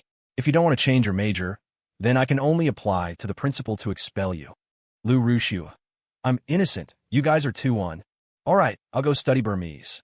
Seeing the academic advisor's cold expression, Lu Rushue gave up resisting. Dejectedly, she walked out of the academic advisor's area. Then her phone vibrated. She looked at it. It was a message from the academic advisor. She felt a faint stir of excitement. Had the school changed its mind? Academic advisor. Forgot to tell you earlier, your performance for the welcome party has been canceled. The student union said your dance looks like a maggot and is not suitable for performance. Lu Rushue stood frozen on the spot, motionless for a long time. Why has she been so unlucky recently? First, Lin Ran left her, then she inexplicably incurred a 1 million yuan debt, and her best friend also left her. Even though she knew Lin Ran wouldn't really demand money from her, it was just a tactic he used to humiliate her when he was angry. But because of this incident, she had become a hot topic on the campus forum, and a lot of dirt about her had been dug up. She couldn't get her internship certificate from work, was falsely accused of seducing a married man, was kicked out of her major at school, and her performance was canceled. What was the point of all her hard practice these days? All of this started when Lin Ran left her. Lin Ran, I hate you. No, she had to find Lin Ran. She still had a mission. Find a chance to confess to Lin Ran, leaving herself no way out. To gain something, one must lose something. Since she had lost, she must gain. She wouldn't be in this class anymore, and opportunities to interact with Lin Ran would become fewer and fewer. Today was the perfect opportunity. As Lin Ran and Wu Zhishang were walking to the classroom, they heard Wu Zhishang exclaim, "Holy crap, Brother Lin, you're on the forum's front page. You actually kissed sister-in-law in public on the first day of school." Lin Ran quickly took out his phone and logged into the forum. He indeed saw posts about himself, and more than one. Fortunately, none of the posts had a clear picture of Luo Yao's face. Some were blurry, and the clearest one was when Lin Ran blocked most of her face while they were kissing, revealing only a corner. Even so, one could tell what a beauty Luo Yao was. Wu Zhishang, what's this? There are no clear photos of sister-in-law at all. But even from this little bit, you can tell sister-in-law is really beautiful. Brother Lin, did you save the fairy realm in your past life? Lin Ran smiled and said nothing. In his past life, he hadn't saved the fairy realm. He had hurt a fairy. At the entrance of the large classroom, Lin Ran was blocked. Lin Ran, I want to talk to you. Lu Rushue's action made the entire classroom fall silent. What? Is the money ready? Lin Ran, when did you become so superficial? Can't we talk about anything else besides money? If not money, what should we talk about? Should I talk to you about dreams? Then may I ask, what is your dream? Why are you here making a spectacle of yourself? Lu Rushue was angered. She took a deep breath, as if she had made a great resolution. I know you've been cold and sarcastic towards me because I didn't accept your confession, but I don't care about that. These past few days, I've thought about it carefully, and I found out that I actually like you. And ever since you've been gone, when I'm alone, I find my feelings for you are becoming harder to hide. Brother Lin Ran, I agree to be your girlfriend. Let's be together. Lin Ran, then you'd better be careful. Lu Rushue. Lin Ran, liking one person is hard to hide, but if you like two people, you'd better hide it well. Lu Rushue was stunned. For some reason, a trace of panic appeared in her heart. What do you mean? I've already agreed to be your girlfriend. What more do you want? Lin Ran, I don't agree, and you should pay me back the money first. Lu Rushue finally couldn't take it anymore. Money, money, money. What else do you know besides money? Has our relationship really come to this point? Lin Ran, our only relationship is that I am your creditor. Lu Rushue was a little disappointed, but still forced herself to say, I admit I used to be a bit too demanding of you. Lin Ran, stop messing around. Let's go back to how we were before. I agree to be your girlfriend. Please don't ignore me, okay? Haven't you missed me these past few days? Lin Ran, stop. Whether I miss you or not isn't important. If you miss me, just call me. The card number hasn't changed. It's still Agricultural Bank. Lu Rushue felt as if she had been insulted. Her confession was so obvious. Could Lin Ran not understand? Lin Ran, are you really stupid or just pretending? I'm really angry now. Lin Ran, if you're sick, call 120. If you want to die, don't drag me down. If you have money, call me. If you don't have money, go sell yourself. Lu Rushue blinked her eyes, and tears fell like broken strings of pearls. But the entire classroom watched her in dead silence. No one pleaded for her.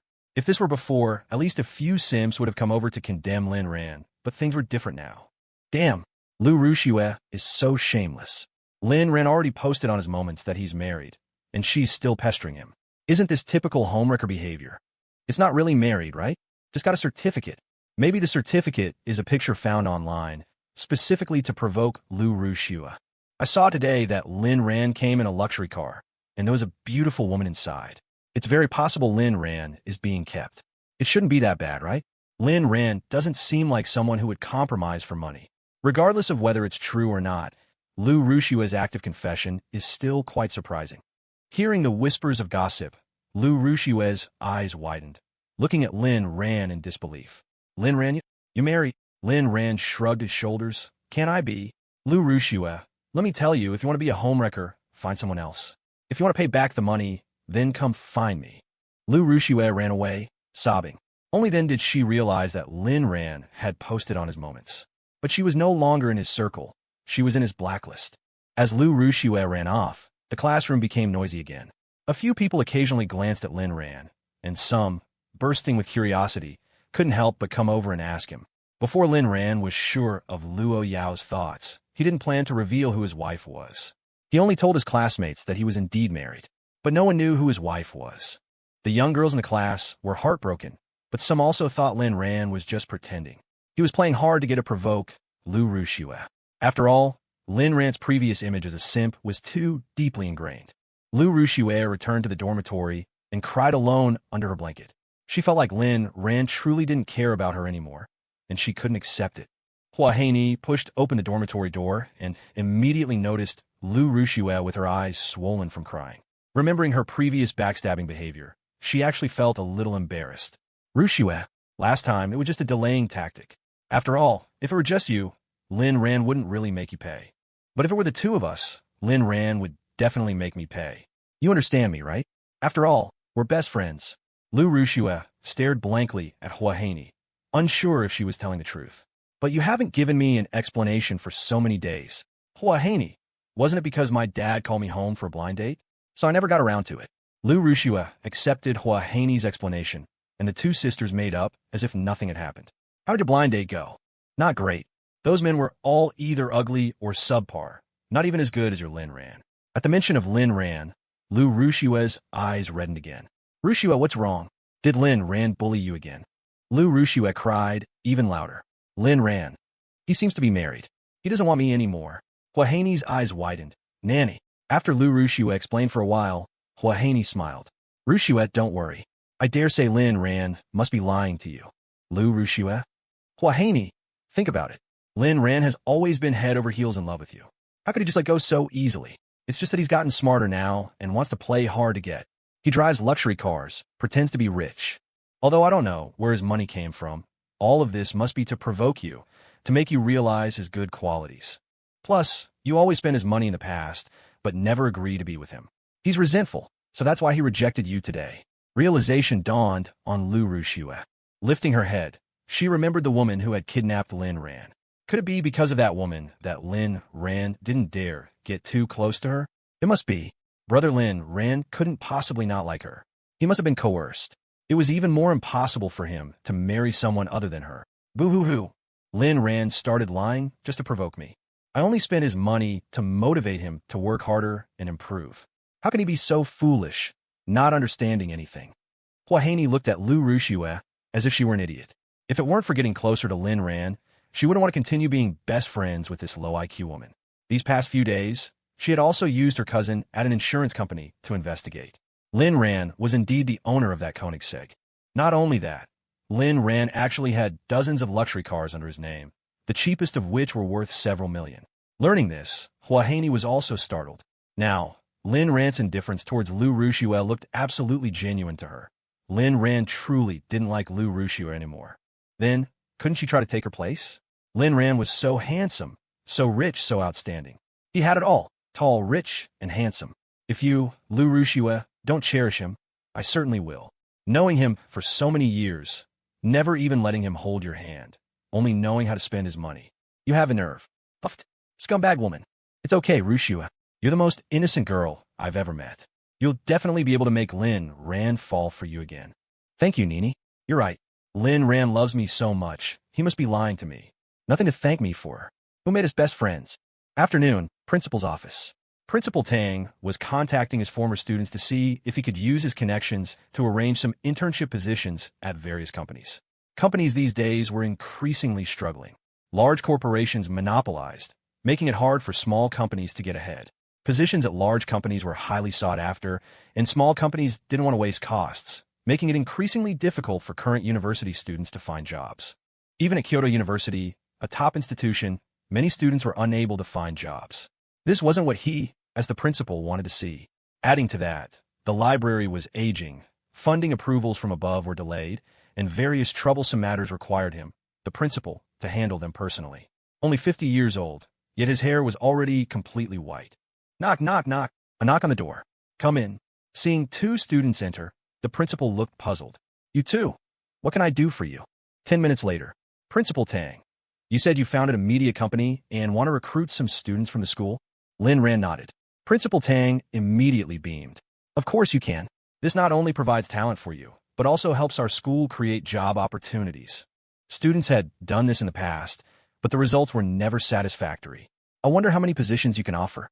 Wu Zhishang took out a document and handed it to Principal Tang. The more Principal Tang read, the wider his eyes grew. You need 100 students? With such large-scale recruitment, if the results aren't ideal, can you handle it? Lin Ran. Thank you for your consideration, Principal. But it's all right, our funds are quite sufficient. These 100 people are just the first batch of recruits. As we grow and develop, we'll come back for more. At that time, I hope you can open a convenient door for us. Tears streamed down Principal Tang's old face. That's a certainty. 100 people is no small number. How about this? After the freshman's military training concludes, at the welcoming gala, you can personally announce it and recruit on the spot. Lin Ran. Then, thank you very much, Principal. Besides recruiting from the arts and finance departments, I might also recruit from other departments. Principal Tang. Certainly, certainly. Spread the benefits evenly, right? A company needs diverse talents to thrive. I understand, I understand. Leaving the principal's office, Lin Ran and Wu Zhishang exchanged a smile. Mission accomplished. The day passed quickly, and soon it was evening.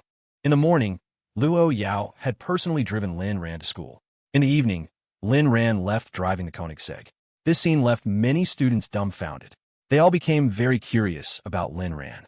The junior female students, especially, had their eyes shining, wishing they could pounce on him.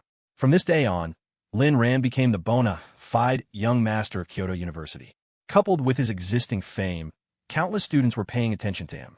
Returning to the manor, Lin Ran was shocked as soon as he opened the door. Welcome home, sir. Servants were lined up in 2 rows. A red carpet was laid out in the living room, and the old butler stood opposite, holding a bottle of champagne. Lin Ran was somewhat bewildered. Young Master Lin, Miss said today is your first day of school, so she asked us to prepare a school opening banquet. A banquet for the start of school? Indeed, money can buy anything. Has Luo Yao returned then? Just then, Luo Yao walked in from outside. Lin Ran turned, hugged Luo Yao, and kissed her directly. Luo Yao, very punctual. Lin Ran, of course, I promise you I come home early. Luo Yao lifted her eyes, her gaze suddenly sharp. Did you see Lu Rushua today? As soon as these words were spoken, the entire room fell silent. Yao Yao, I don't want to lie to you. I did see her, but I absolutely have no feelings for her. I just asked her for money because she scratched the car you gave me. Luo Yao naturally knew all this. She even knew exactly where Lin Ran had gone, what he had said, and even how many sentences he had spoken today. Fortunately, Lin Ran hadn't done anything out of line, but this still made Luo Yao very dissatisfied. She wanted to punish Lin Ran, to make him feel pain, so he would be more restrained. Lu Rushue actually dared to confess to Lin Ran in public. It was like a dog heading to a latrine, courting death. The dining table in the restaurant had transformed into a luxurious banquet table. Lin Ran still proactively sat beside Luo Yao. He needed to give Luo Yao as much sense of security as possible now. Otherwise, who knew when he might never be able to leave this manor again? Luo Yao's gaze was fixed on Lin Ran. The show was about to begin. To celebrate Lin Ran's starting school, Luo Yao opened a bottle of red wine. The two of them had a very warm meal. Throughout, Luo Yao showed no deviation from her usual demeanor. Lin Ran knew he couldn't hold his liquor well and was afraid of spouting nonsense if he got drunk, so he had been controlling his intake. Luo Yao picked up her wine glass, walked behind Lin Ran, wrapped her arms around his neck, and slowly said, Ran, happy start of school. This last sip of wine, let me feed it to you. Lin Ran blushed and nodded. Okay. This little minx sure knows how to flirt, he thought. Luo Yao leaned in and kissed him, feeding him a mouthful of imported red wine in the process. This mouthful of wine was poisonous. Literally, Lin Ran only felt his head grow dizzy. When he woke up again, he found himself lying naked on the bed. He wanted to get up but found he couldn't move. This familiar feeling? Memories from the past immediately flooded back. Lin Ran felt a chill run through him and slowly turned his head to look at a figure beside the bed. Wifey, what are you doing? Luo Yao didn't speak, but lay beside Lin Ran, propping her head up to look him in the eye. Her eyes seemed to say, You've been naughty again. Luo Yao, you can't be serious, right? Right. Luo Yao put on a pitiful and endearing look. Hubby, do you like Yao Yao? Lin Ran nodded frantically. I do. I like you the most. Then no matter what I do, you won't blame me, right? Lin Ran nodded like a pestle pounding garlic. Of course. How could I bear to blame you? 49 minutes later. This little minx is quite ruthless. Lin Ran knew that the more he resisted at this time, the angrier Luo Yao would become. This was an experience he had summed up from his previous life. Luo Yao was still that little demon. Although she had been a bit gentler recently, it couldn't change her fundamental nature. Lin Ran remembered a time in his past life when he had it even worse. His skin was torn, a gruesome sight. The reason was that on Luo Yao's birthday, Lin Ran had used the excuse of preparing a gift to go see Lu Rushue. Afterward, Luo Yao had personally applied medicine to his wounds. At that time, Lin Ran had resisted violently and slapped Luo Yao across the face. Lin Ran remembered that after that incident, he faced imprisonment on Mondays, Wednesdays, and Fridays, and intermittent confinement on Tuesdays, Thursdays, and Saturdays. This lasted for a full 3 months before Luo Yao released him again. He hadn't expected that even after being reborn, he still couldn't escape the same tactics. Ran, why aren't you obedient? Why did you still meet Lu Rushue? Don't you like Yao Yao anymore?